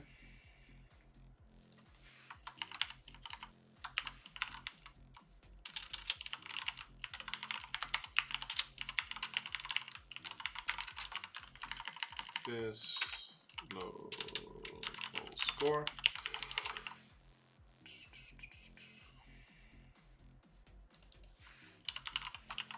It's probably not needed, but let's account for it anyways. We no longer return there, we yield return there, but we also need to make sure like this. If P dot score smaller or equal to best, best is P dot score. No, like this. Larger than best, break. This is our exit statement. We will just return all the best options, but if we don't have a better option, we stop. So this will give us 2 out of the 3 in the first one. This just means that the shortest moves thing becomes a bit of a pain, because these are now options. So this now is a list. Man, this becomes a pain, because now none of the code works anymore. So this is a list of there.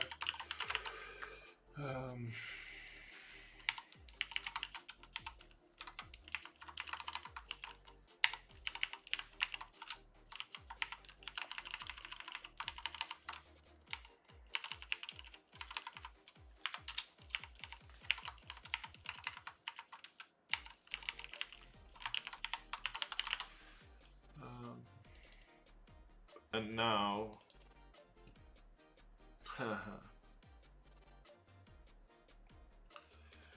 this becomes a whole nother problem, because this no longer works.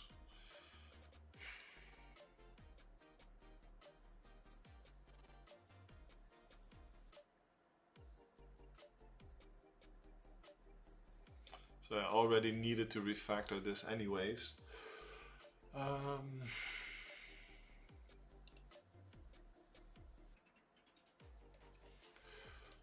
But yeah, I think this is going to take too long now, because it's already like approaching midnight here in 20 minutes or something.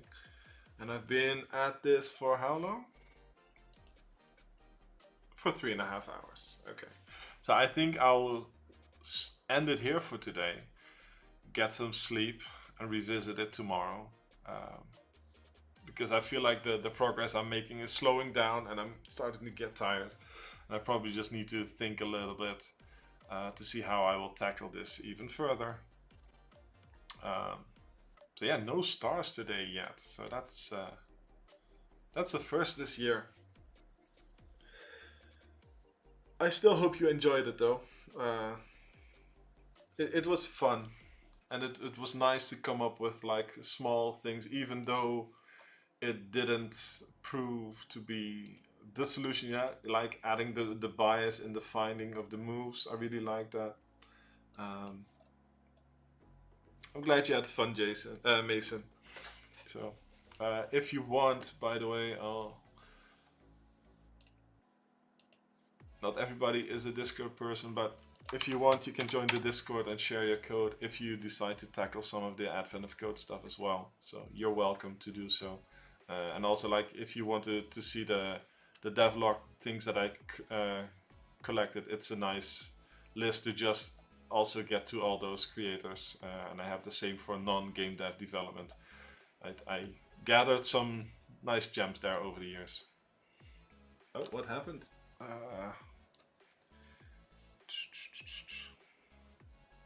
Oh, thanks for the sub, Amarte. Wow, it's I'm starting to feel like a real streamer. It's really appreciated.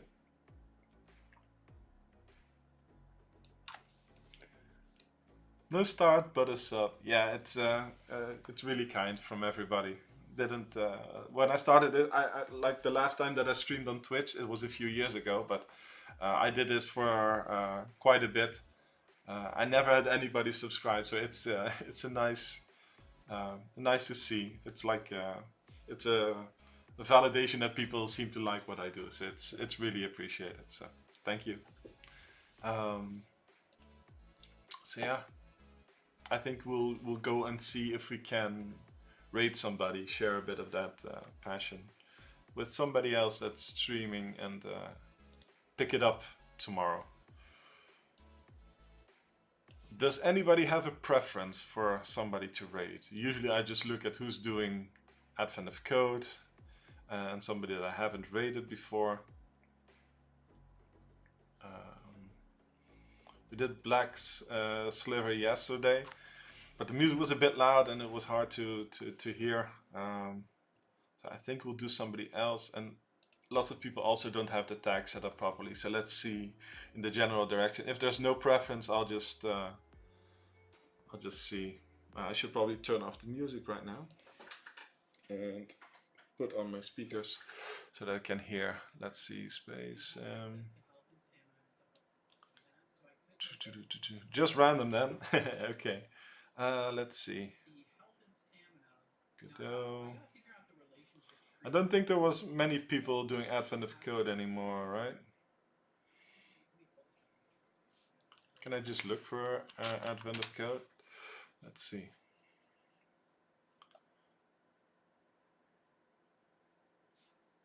Nope.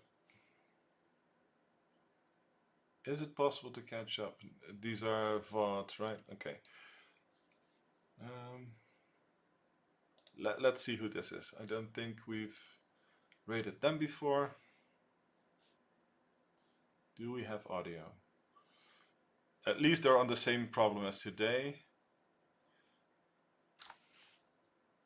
But I don't hear any audio. I don't want to put you somewhere where there's nothing going on. Oh. I have 2 left. It's also a bit low energy. Down. They also see down the hole, trying to figure it out. So Gas equals 0, and then it's going to be... Okay, this is at least some higher energy, so I think we'll go there, right? So thanks everybody for joining in the subs, it's really appreciated, and join me again tomorrow to finish this, right? Have a good one. And in target...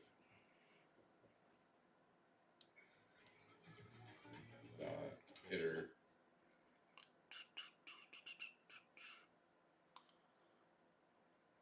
Let's go. Reverse. These are octal digits.